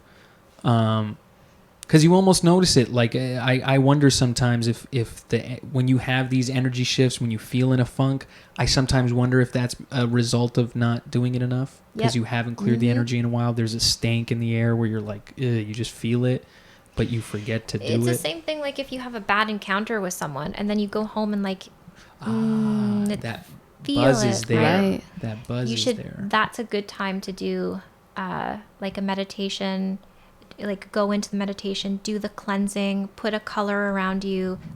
Purple is like violet is a really good color. I love violet. And just like get rid of it. Like sometimes when people leave our house, I'll go around and I'll just shade to get, because it's people's energies are overwhelming. Like yes. I'm very sensitive to yes. that. So I think, see, that's what I pay attention to the least. I pay attention to that the least of other people's energy. I get it.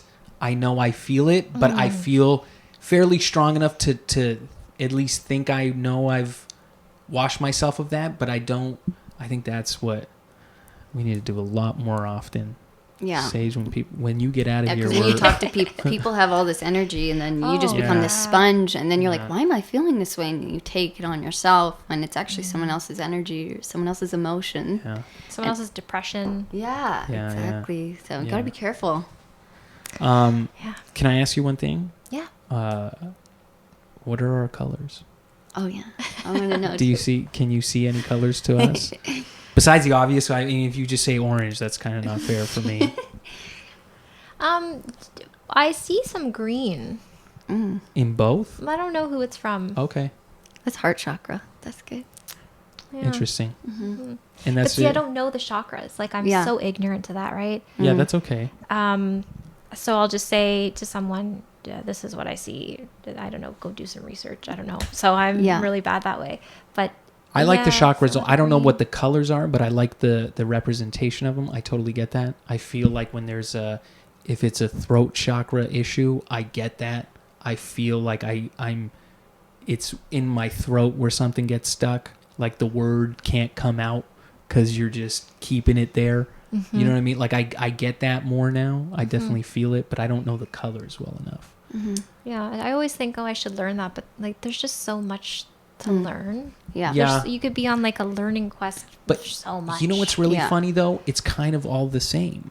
When Yeah. you start to learn these things, you're like, man, this stuff all just intertwines into itself. Like it's all this. We're all just trying to get the same. Yeah, thing you don't out, know the word. Yeah. It's like when I started doing this color thing, people would say, "Oh, well, that's that chakra," and I'd say, "Maybe, I don't know," Yeah. or I'd have like some kind of download. I'd write a post or I'd write a message or something, and I wouldn't even, I wouldn't necessarily understand always what I was writing, but then someone would read it and then they would totally understand it. And I'd say, "Oh, you're familiar with these terms?" And they'd be like, yeah. And they'd tell me what text it came from. And I'd be like, "Oh, wow, that's really, I must have, okay, cool." So I don't know, like you're right. So when you get those downloads and stuff that just make you write stuff, I like that's. Let me ask you, how do you think? Do you think in words or do you think in thoughts and shapes? Does that make sense? Pictures. Visually, like how do you? Because my thoughts, like I close my eyes, I see black, but my thoughts come to me as words. Like I'm a words person, but then I also see pictures in my head sometimes. Yeah, that's burnt out for me. That projector light went out a long time ago. How so? I don't get a lot of. I used to get visuals when I was a lot younger. I've lost that visual sense. I don't know if it could very well be screens. Maybe screens have fried my third eye where I it's off. Maybe. But I'm trying. I don't get it. I get swirls of color occasionally, but it's very Like when you meditate or when you're just out and about? no. Whenever when I try to go to that place, that place is just.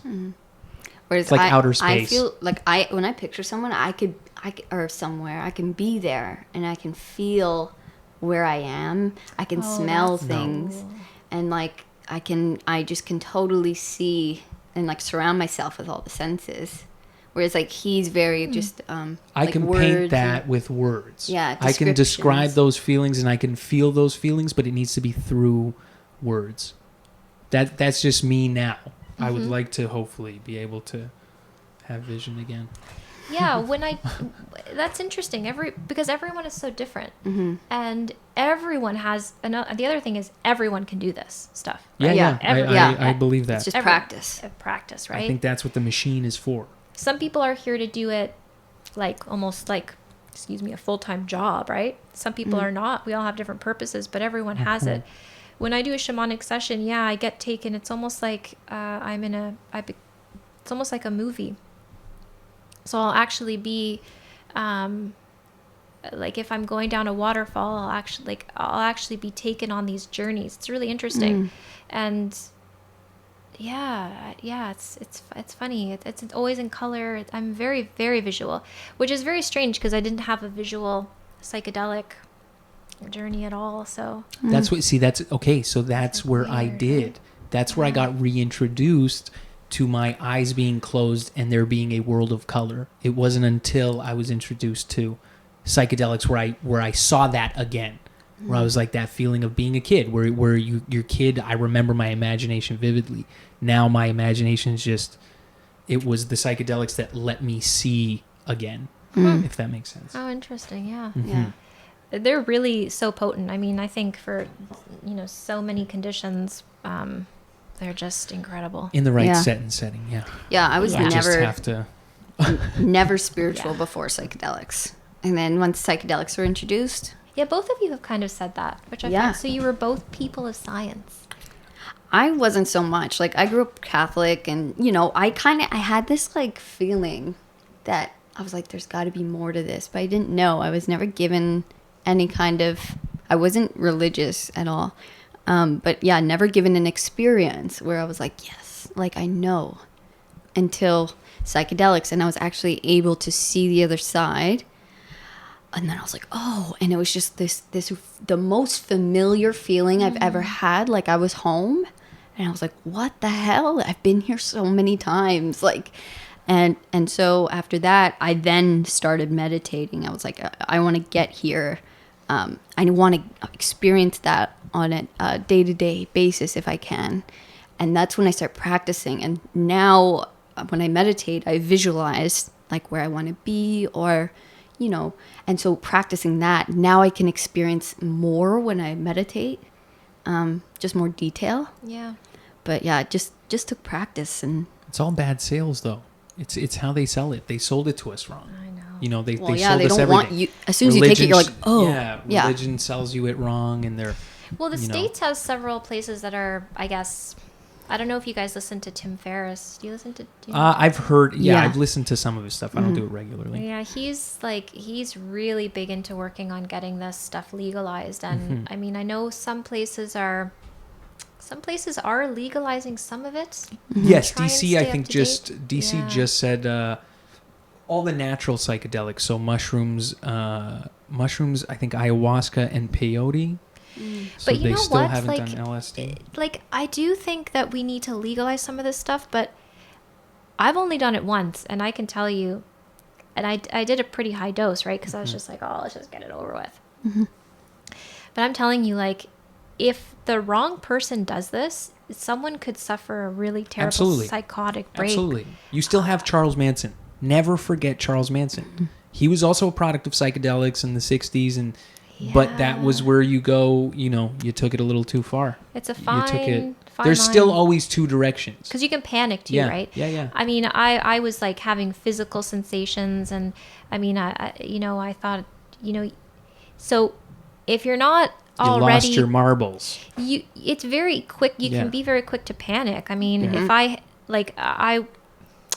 because I'd been in some of these states before, I knew what was happening. Like I knew what was happening.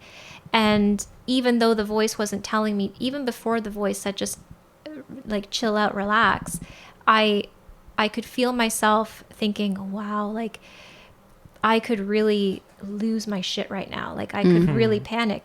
And then it's like, okay, I know it's like nothing's happening to my body. I just feel like it is, right? And then I could kind of control it more, right? But if you like, I don't know, if you break into that panic, it's like you need someone and then really if you lean skilled to into help it, you. yes, it's very, and that's it gets why you very should tricky. have someone who knows what You should they're have doing. you should have a sitter. Yeah, sitter. Well, see, what's funny is I took a very scientific approach to So did taking it I. because I took it very late in life. So I did a lot of research. I talked to a lot of people. Like I did like a really hands-on approach, like just going, anytime I would come across someone, they did it, they had a story, I would always get it. There was a very general thing. If you were under 25, that's where people had, anytime there was a story of a bad trip, it was always someone under 25. Like that's when they first experienced it. Oh, I was in high school, I was this, I was that. That was the age kind of gap. And then the only other time when it was older than that was when it was around bad people. If there was a trip around bad people or bad energy, that would also cause a bad trip. But otherwise, it was always a positive experience. Or it was something that, you go, well, it's, you learn some things, but you really learn a lot about yourself from it. I definitely still wouldn't recommend it to everybody. Because that's your first initial reaction. You do it and you're like, everybody's got to try this. But then you start to realize, you go, no, not everybody, but it will help a lot of people. But there's still, You have to be sure. Like I was kind of like you. I did a couple of years. I read every book. I mean, nothing prepares you for it, but you kind of think, okay, I found someone that had, facilitated it many times to people of science, so doctors who wanted to become less conventional and figure this out and, be able to talk about it with patients, blah, blah. So I was like, okay, you've been with people that are pretty that have no experience with this stuff. And he's like, yes. So I really trusted him. He was very spiritual and did the whole thing. The setting was perfect, like the music, the whole thing. So I remember, at one point looking over and thinking, and that's when I realized it's like, it really is such a personal thing. Like, even if I was feeling out of control, no one's going to help you. It's your mind. Yeah. Yes. But I think that's part of the journey, you have too. to let it wear off. Yeah. You have to learn to control your mind. Yeah. I think that's where those bad trips are. That's the lesson in the bad trip. Figure out a way to control your shit. Yeah. Because we all have it and we all are capable of those moments. So no one can escape that. So figure out how to control it. Figure out how to deal with that issue that you're ready to lose it over. Just because it'll bring up real things about you that you need to look at or deal with. And usually when people fight it, no, I don't want to look at that. That's when it really, and then it'll double up on those fear emotions. So it really shows you that there's this direct connection to your experience and your emotional state. So if you just let go and trust and you're like, okay, I'm going to ride this, then everything gets better and it's nice. But if you're fighting it and you're like, nope, oh no, and then you just get scared, and that will like reverb and just. But isn't that a good analogy just for life? Yeah. Like, isn't that just like the more you try and control, the worse it gets? The more fearful, the worse it gets. The more you're just like, well, damn, that's real. Like, oh well, this will pass. Like, I always say to people, nothing's going to kill you. But I used to view life like that. Like I when I look back on life, I got through a lot of life because of that. Just going like, just go with the flow, go with it. And then it seems like now you're almost reverting back away from that. You know what I mean? Like now with everything going on, my head is filled with a lot more fear that I don't want. I want no part of it. I just want to be able to go back to this, my regular carefree flow, but it's getting a lot difficult now with all going on because it's putting you into those kind of fear states, whether you want to or not. So you have to bring yourself back to that psychedelic feeling and say, okay, how do I control my, how do I control my mind? Pretend you're in a psychedelic experience. How do I stay in control of this, right? But then that's the being more in control, then we start fucking up, right? Such a fine line. I know, man, I get it. It's a line to dance with. Because another thing you realize is on psychedelics, you're so aware that you're choosing every emotion. You're choosing how you react to everything going on around you. it's But I very guess not- clear it's a choice. You're like, okay, I'm going to choose to just love in this moment. And then that love will double. No, but you got to remember, but there's ways too that, Yeah.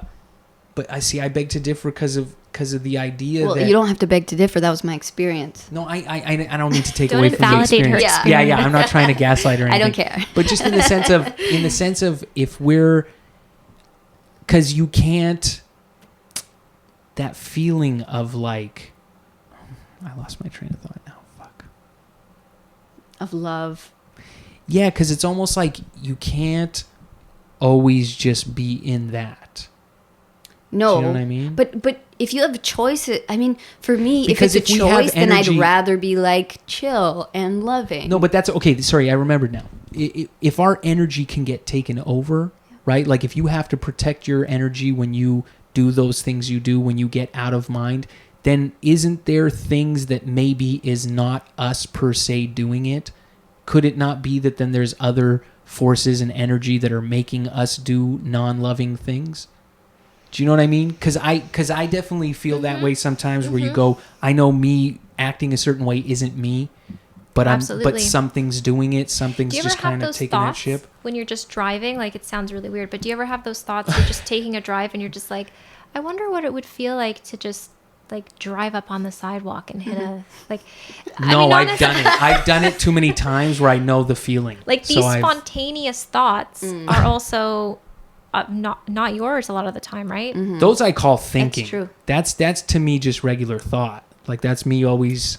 That's the comedic mind for me. But just doing to terrible go things. I mean, it's like a Quentin Tarantino movie, right? Like someone has to think it hate in his order stuff. to be. Do you really? I love Yeah. it. Yeah, see, I'm a big fan of film like that. I just like different. I like that.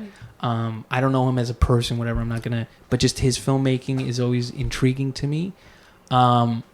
But you almost need to have those thoughts because it almost becomes like into thought crime territory, right? Where you go, if you can't have those thoughts, then we start getting into like just thought policing. And that's a dangerous territory to take. So you have to find an outlet for you to get these thoughts out. But then I see both sides too. I see the danger in it. It's like these But- thoughts are always floating around. You're going to pick them up. It doesn't mean that like you created it because you're a bad person. It's like these thoughts are there and they'll come into our consciousness. And I think that's part of us having to then accept the dark side of ourselves, because that's a very But real then that thing. can't be loving. See? yeah. Well, No, I mean, It's that I accept that side of myself, but then still choose love. So it's like I can look at that part of me, and I don't believe like it can still be there, and I think it's good to Yeah, use I that guess. part when you need to. Like yeah, and the bad is teaching us things, right? The bad, like when you want to get away from something, is probably when you need to sit with it the most. yeah. I guess that's what it is. I just need to make better decisions. Choose love more. That's I guess majority, that's it. right? Yeah, It's like more I guess than that's 50%. that's fair to say, but it's hard to do. Yeah. Easier said Than than done. done. Well, when you're afraid, yeah, it's very difficult. Right, and so when you have an outside system constantly putting you in fear, like I get it. If I threw my phone away, that would be like a. But I would that, love that. also putting you in fear. Mm-hmm. That's not a good term to. That's not a good thing to say, right? No, I know, but I'm confronting the honesty. That's But me. I get is it. it putting you into fear, or are you just? No, it's me. I'm choosing what to follow. I get it. I know. But it's that thing of me. I get it. I there's two worlds to live, but then the world I live in, part of the world I live in is the observation of what my fellow man is doing. True, Not and they're just having from- control. They're dictating. Yeah. Like Right? my thing on, like I follow a lot of stupid Instagram accounts because my interest is the people. Like I like reading the comments because I like to see like what are people, what's the buzz? What are people saying about what kind of topic? Right? And you see how people attack each other, how people fight. Yeah. I like to observe that because then it lets me maneuver out there. I know what to expect because I know what kind of people I'm dealing with. That's your news almost. Yeah, because I mean, when you think about it, everybody acts like a keyboard warrior where they're like, they have that anonymity and they don't care. So you go, well, that's the thoughts I'm dealing with out there. That's what people are really thinking. So when I walk around without a mask, I'm aware of the comments that people are making in their minds. and I'm okay. I can handle it, but I almost need that in order for me to be able to understand that. Do you know what I mean? That's To not pass judgment sort of on these people where I'm like, I get it. This is what they think because of this. I can understand them better. Whereas if I didn't have that, I would just walk around and someone would give me a look and I'd be like, what the fuck is this guy's problem? If I didn't know that there was this bigger topic at hand, this bigger conversation. It's very interesting to hear you saying this because, so you're looking at news or you're looking at people's responses to things so that you know what they're thinking or feeling. Yeah, because that's where people are honest. Right? That's where people really, you get a side of people that, oh, that's the sink. You get a level of honesty that you wouldn't get on most, in most accounts with the person, you know? So imagine having that insight. I always try and explain this to my boyfriend. It's very hard. Like, imagine living every single day with that when you just go outside and go by people. So for me, like hearing people's thoughts, not hearing them, but seeing out around the being personally seeing and feeling what you don't want to know about them all the time. I know people can hear me. I know it. I know. No, listen, I've had too many encounters where what I said in here was heard and responded to outside. I have a very good poker face. I know how to not show something on my face. It doesn't matter because I know, but that's what made me very aware of that. Where I know where I can keep it, but I've had responses. I've had things answered to to something that I said internally. Mm-hmm. I've heard it answered or repeated back to me externally, and that it really messed me up. It's like that idea of what was that, Mel Gibson? What Women Want. Yes. Remember that? That I understood that on a very real level where you're like, be easy with what you think because people can hear that. I get that. And this is also, this is why I need breaks away from people sometimes because being in gatherings with people or being around people is it's overwhelming. Like even the littlest things, like Justin and I went to look at a car yesterday. We're selling our cars and just getting one, and it's this whole thing. And we went to do this test drive, right? So I was like, okay, I'll come. Just the worst. Dealerships, car salesmen. And this young this young guy came out and he was telling us stuff. And so for me, I get it. Like, it's almost like a script is downloading. So someone will say something and then it'll be like, no, that's not true. This is true. Or someone will say, so I'll almost like hear it in my mind. It's almost like I'm so intimate almost with the person, and it's like they're whispering people I don't want to know. Yeah, things I don't want to know, right? So then he's telling us something, and then I'm like, no, that's not true. But it's not my car thing. I'm just there to do the test drive. It's not my purchase, not my thing. So I'm just kind of listening, and he's saying something, and I'm like, in my head, I'm like, that's not true. You just know he's lying? I just know, right? Because you hear his lie. You can hear the deceit. Yeah, I can hear it, and I can feel it. So I can feel it, right? So then... But I'm letting him do his car salesman thing, right? Sure. Yeah. And You're good to have around. It's scary sometimes, right? So then he leaves. He's like, he puts the plastic around the car and stuff because COVID. So he puts it on the seat and stuff. And so Justin gets in, and I get in the passenger, and I look at Justin. I'm like, that isn't true, and that isn't true either. And I have I would say be very cautious. And he's used to it by now, right? So he's like, okay, right? So then I'm like, I don't think that this. And so in my head, but it's also like I have to find that line because people have to make their own decisions. Yes, right? yeah. I can't interfere. Here's the thing, though, too. I feel that way 1,000,000% on everything. Yeah. I really, because I've done it many times. I've interfered with a lot, and I sort of am able to see my the consequences of my actions. I see, so I try not to get involved. I try to merely watch. But there is also what I'm learning is I think part of the male female power dynamics, the energies, I think it's very difficult for men to understand that concept. That because I do find it's almost more female that psychic feel is, or even if it's not female, it's on more perhaps. effeminate men. Like I noticed that I haven't been read by a lot of like, you know, manly masculine men. I haven't gotten that male energy from a psychic point of view, right? It's always a very female thing and I think it takes a lot for a man to be able to comprehend that. Like it's a very difficult thing for men to get that. Like I get why we burnt you guys as witches. Like, do you know what I mean? But when you start talking that crazy talk, it makes sense when it's 200 years ago. Do you know what I mean? Yeah. Now it doesn't. Now we have information. Now we can know better. I had literal members of my family burned at the stake, apparently. No way. Like I totally get it. I totally get it. Yeah, that's it. We were just the doctor. Like we were the holistic. You understood what's wrong the with energy. Me? Yeah, and we could tell you. You made potions. But you then made cauldrons science, I get it. The science world totally came and was like, "That's woohoo! You guys are crazy." Cracked, yeah. Yeah, the kooks. The original we have kooks. intuition. That's the thing. Yeah, and again, men don't. Men have very poor intuition. Well, I mean, I've if they could experienced tap into moments it of more. intuition. And you're right. We all have it. But it's, You're right, but just like I think it's just like the way we have. But I, you know, the way they say we have both male and female energy within us. Yes, yeah. So I believe that too, and I do feel like you can almost now tell when what energy takes over who more. You know what I mean? You could tell when someone is more female energy. Doesn't mean they're a woman, but you could just tell when there's a more female energy to someone, when there's a more male energy to someone. Yes. So I think maybe that's part of it. But generally speaking, I do feel like the female energy is more emotional, more feel-based.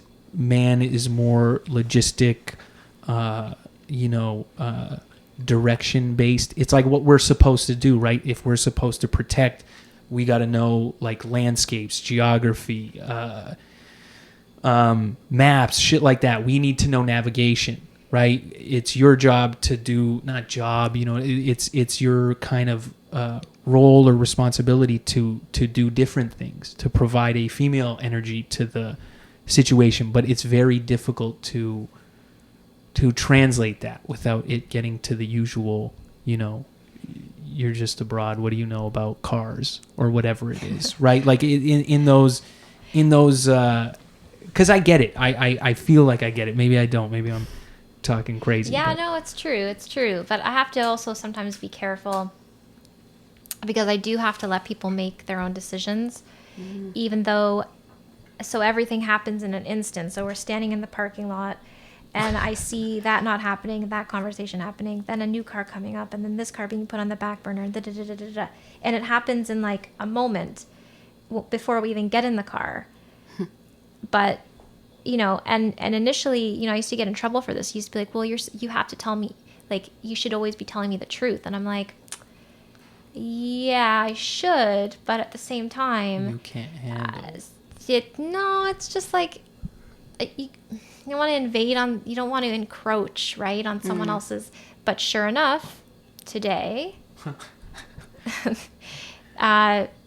Justin said to me, he's like, I don't know, right? I don't know about this and that because of the accident. And I was like, I had already seen it in my head, right? And then he found another. He's like, well, I found this other one. And I'm like, oh, yeah. He's like, yeah, I think. And I was like, yeah. You're like, not telling. Yeah, that's probably a good idea, right?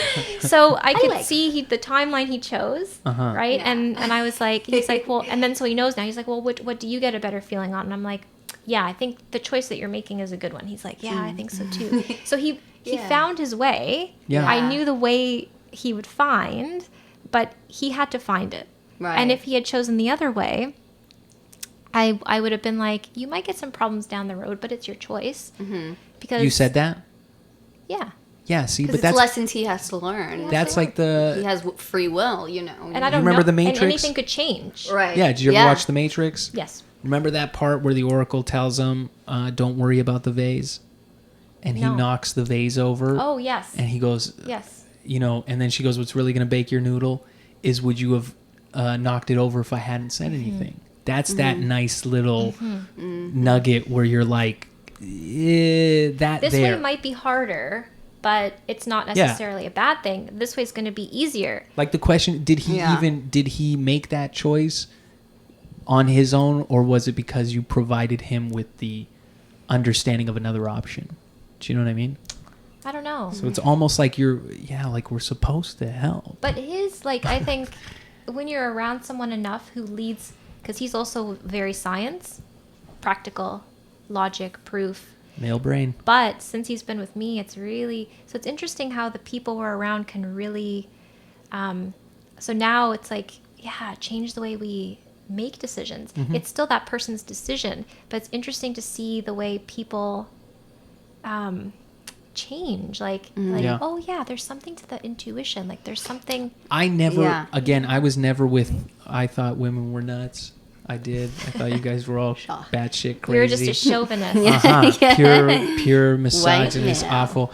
But no, it wasn't until I met her where I really, because again, I've been in other relationships where I've been presented even with the same ideas, but I totally viewed it differently at the time, and it just it didn't make sense to me. Now with her, like I get it. She's her entire family, she comes from witches.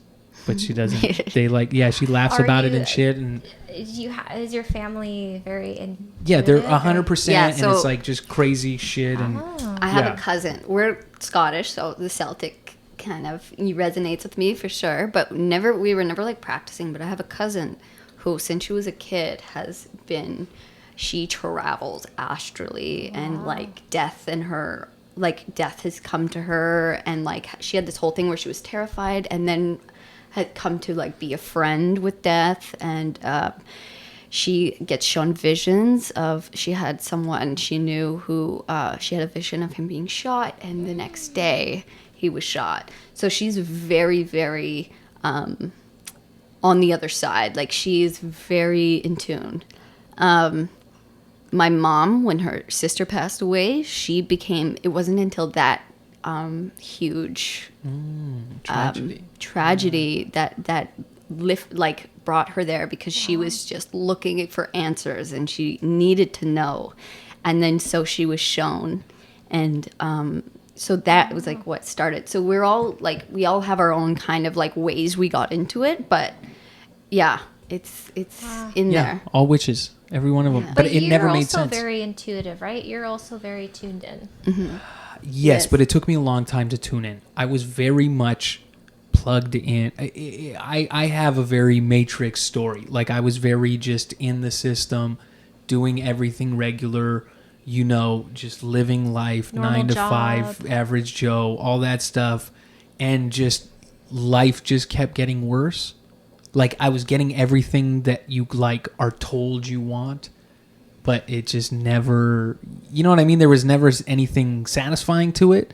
So it just, that kind of caused me to want to chase my dreams. That's what that's what pushed me into comedy. And then comedy kind of sort of awakened me more as it awakened me to who I was. I was always observational, but it was just kind of, I guess I would keep to myself more. So that let me, but I wouldn't say intuitive. An outlet. Yeah. Yes. The talk therapy. That was my talk therapy. That's what really allowed me to shape my thoughts and figure out ways on getting my ideas into a way to present it to people. But I was never intuitive. I've had now that, after meeting her, after coming across her entire witch family, and I'm serious. There's all females. It's like a family of full females. It doesn't even make sense. Everyone. We have it's two just male cousins, poor things, and they have to. And but we're mostly all females. I never saw any of the red flags. I didn't understand it. I didn't know what to look for when it came to witchcraft. None of that stuff, right? So I didn't know any of this stuff. But it wasn't until after I met her where I started to develop an understanding of this stuff. And I had it's only happened to me a couple times. you know, that feeling of deja vu, but it was a different feeling from deja vu because I could predict what was coming instead of that feeling like I've been here.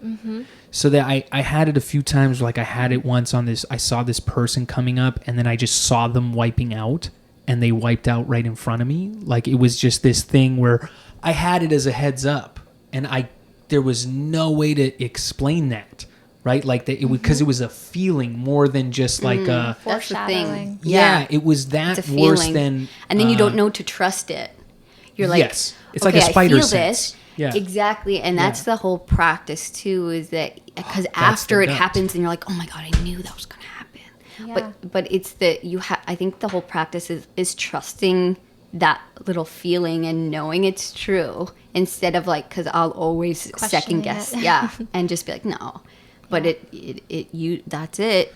It'll be like, turn now. And I'll be like, no, I'm going to go here. Yeah. And then, nope, I hit a huge traffic jam or whatever. It's like, It's that gut. The Yeah. gut. yeah. You have see, to I trust it. yeah, I see it differently. Yeah, I kind of see how to see signs now, I guess, a little bit too. Oh, signs. Yeah. Like, you know, the number stuff. I used to think that was more kooky shit. Like Now 11, 11, 55. Yeah. 50. All of it, man. Now I know, like, even when I'm driving, when you catch a car or whatever, and you're like, man, you just, I flow with it. And when you go with that flow, you just start to feel like you're working at the right timing. Yes. If that makes sense. You're like on everything is your just path. like, yeah. And that's a hard thing to explain to people, that there is Yeah. a path It's to really walk, strange. that there is, you know, these journeys to take in life. And people always say that too. They're always like, well, how do I do it? You know, how do I trust my intuition? And it's like, okay, well, everything you've ever done when you've had a feeling and then decided to get more proof, and they're like, yeah, I'm like, forget that. Yeah. Like the proof, you can go into mainstream media, right? And get proof after proof after proof. But is that proof, right? Like you don't need the proof. Like, and it's fascinating. I said this a couple of times to people. It's like, what would happen if tomorrow we found out that everything was bullshit? Not only mainstream media, but all this other stuff. Well, like, so you had no information on COVID, and you'd have to base your next move on what your body told you.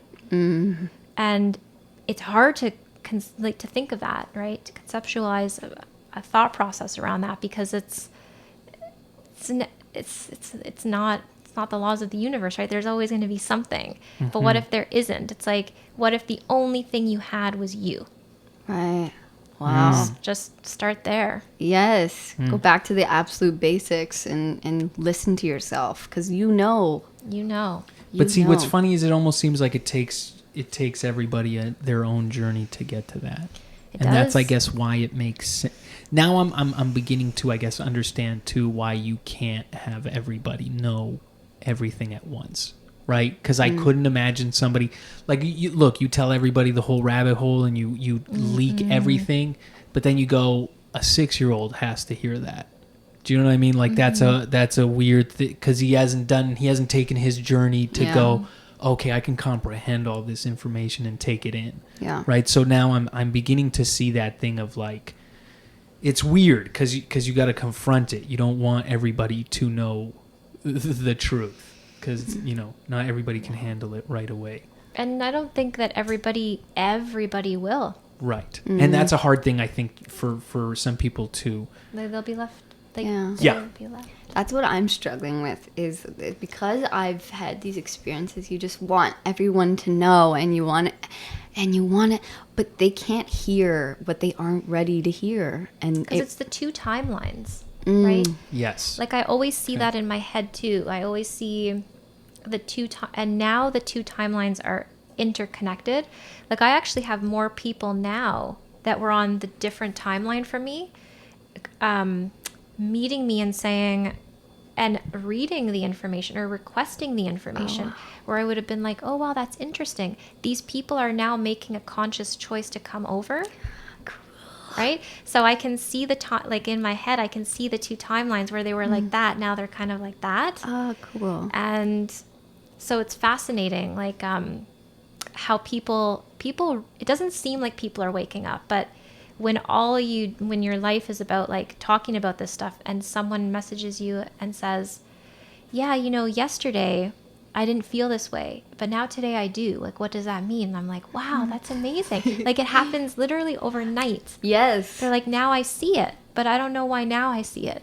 It's like, that's so cool. Yeah, it's so cool. They must have just they had something that was open to receiving, and then it was just like, here, a drop or a download, because the energy is rising, the vibration, that's what you hear, right? It's like the energy of the earth is rising up. And we had a similar situation with a friend of ours who was like super mask, was really like, wouldn't hug us, wouldn't come near us. And then we saw her not too long ago, and she was like, oh my God, I have so much like to talk about, because now she's anti-mask, like anti all this stuff. Oh my gosh. Yeah, she sees it now. She got total 180. I get it. I get how everybody got fooled in the beginning too, because it was very new for a lot of people. So that's just, I get it. That's Were tough. you guys there? Were you guys like March, April, May? Were you kind of? No, I caught the bullshit from the start. Right away. I knew what was up.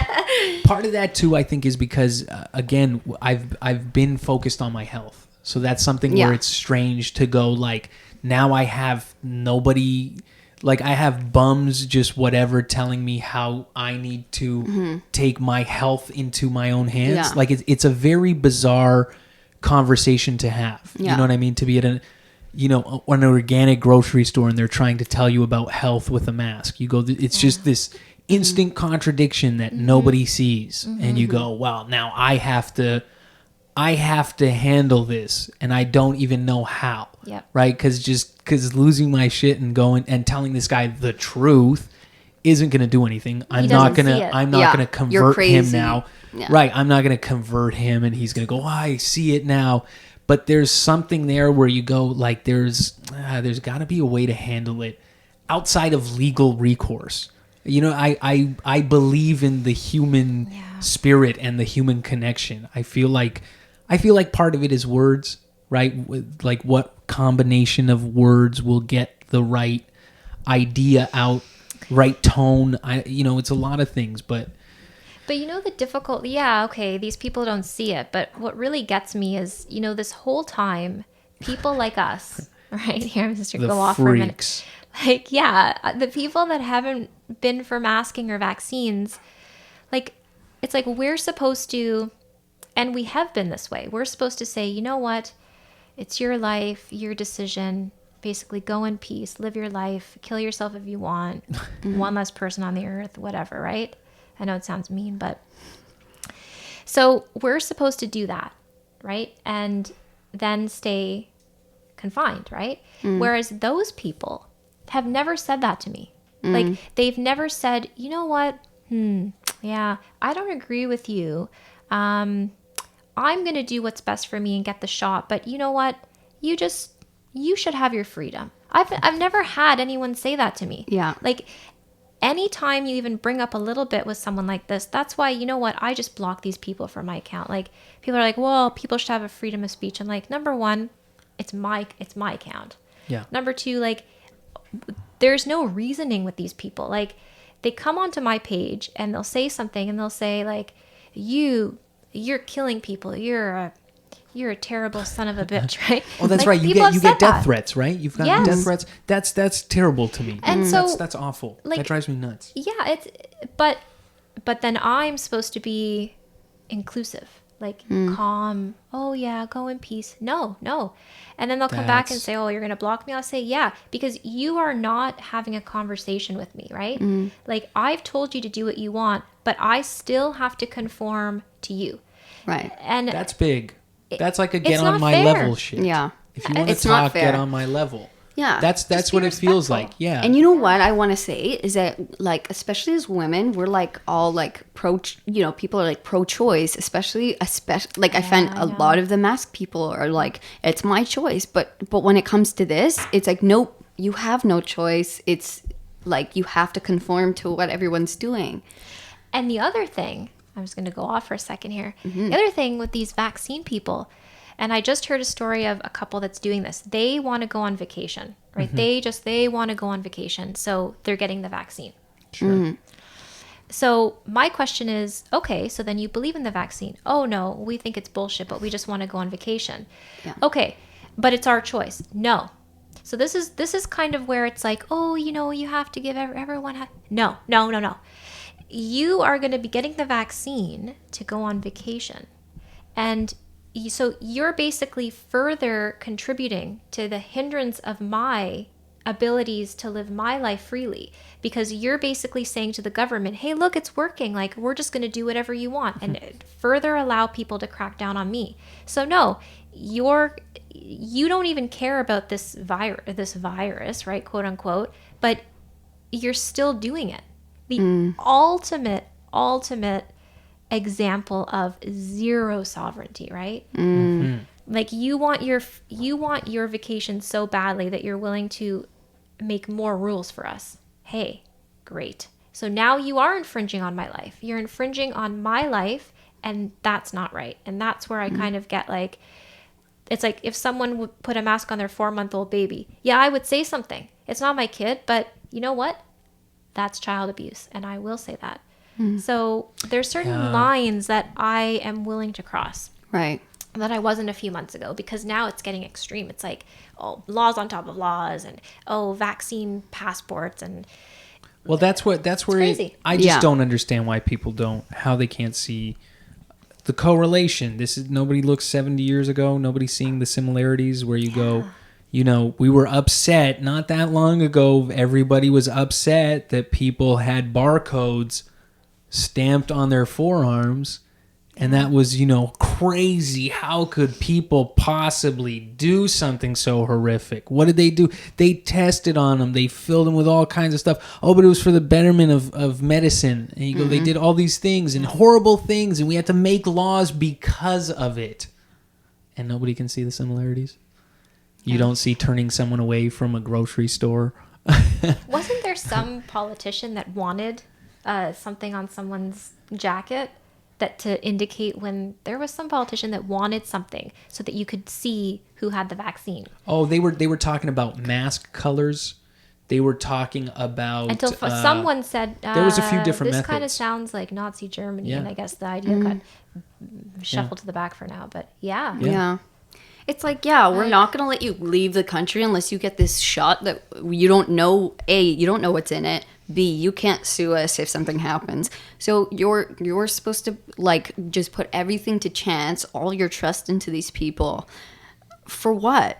Well, like, it feels so you can't so you can go to Mexico or whatever. It's like, that's why we should say no. Like 100%. If they're like, I'm going to take your freedom unless you do this, you should say no to that, because that is your freedoms. And as soon as you give that up, you're done. So Florida is on fire. They're this DeSantis guy, he's incredible, right? He came out, I think it was today or yesterday, saying no vaccine passports. Nice. He's the one who told Biden to go fuck himself, right? Yeah. I like that, man. I like the guys that are taking those challenges. But it does, because on my perspective, from where I'm looking, it feels like a losing battle. Like when I'm the only one in the store, I'm the difficult one. It feels like when I'm looking around, it's hard for me to keep hope that people are going to be so cool with, or up against fighting these vaccines. But I do have hope in the sense that we have always been this way. There have always been people that have refused the testing and the vaccines. It's always been historical. They just don't talk about it, which I now see and understand. So maybe we'll just, we'll continue to be the weirdos. I just hope that we're not, I just hope that the people saying, okay, we're just going to be outcasts. Like, I hope that these people are still saying that when they come to your door to take you to some camp. Like, people will probably just ask what kind of camp. That'll be the true test, though. Like, I mean, what they're going to sell it as a science camp. That's what they'll sell it as. They'll sell it as space camp. They'll just say, like, these people are dangerous, they're sick, they're going to make you sick, so we're going to put them away into this camp for your own safety, and then everyone will be fine with that. I mean, look at us. Are we sick? No, hell no. I haven't got sick. I think 'cause part we're of that is healthy. also what bothers So- people too. I think some people get bothered by seeing healthy people because you're like, fuck this guy. You know what He pisses took them a- off even more? When you tell people that you have, like, I legitimately have some kind of weird autoimmune problem. Yeah, right? you don't have to tell us. Your medical conditions are entirely up to your own privacy. You actually don't have Shouldn't to I disclose them to be anyone. the one like that's like dead by now? Yeah, I mean, exactly. and You're compromised. yeah, like people in my family, my mom has like diabetes, you know, like she's come over many times, like, oh no, I mean, she's high risk. Like, the people are nuts, right? I mean, how am I still alive? Exactly. We're walking miracles, I guess, freaks of nature, exceptions to the rule. Yeah. Uh, How yeah. could this be? All right. Well, I guess. Do you have anything you wanna say? Promote anything? No, I mean, people, We I guess, got it where all. they can find me. Yeah, where can what's they your find tag? you? Your Instagram? Oh, Maggie Integrative Healing. And People aren't gonna know how to spell that. I know. Well, how about my webpage, whitewillowholistic.com? Whitewillowholistic.com. Yeah, we'll put it all wherever this goes or gets banned from. We'll have it tagged correctly. Yeah. Thank you so much for thank talking all you. kinds of crazy talk. Yeah, it's fun. Thank you. Yeah, appreciate this. Thank you. Goodbye. Yeah.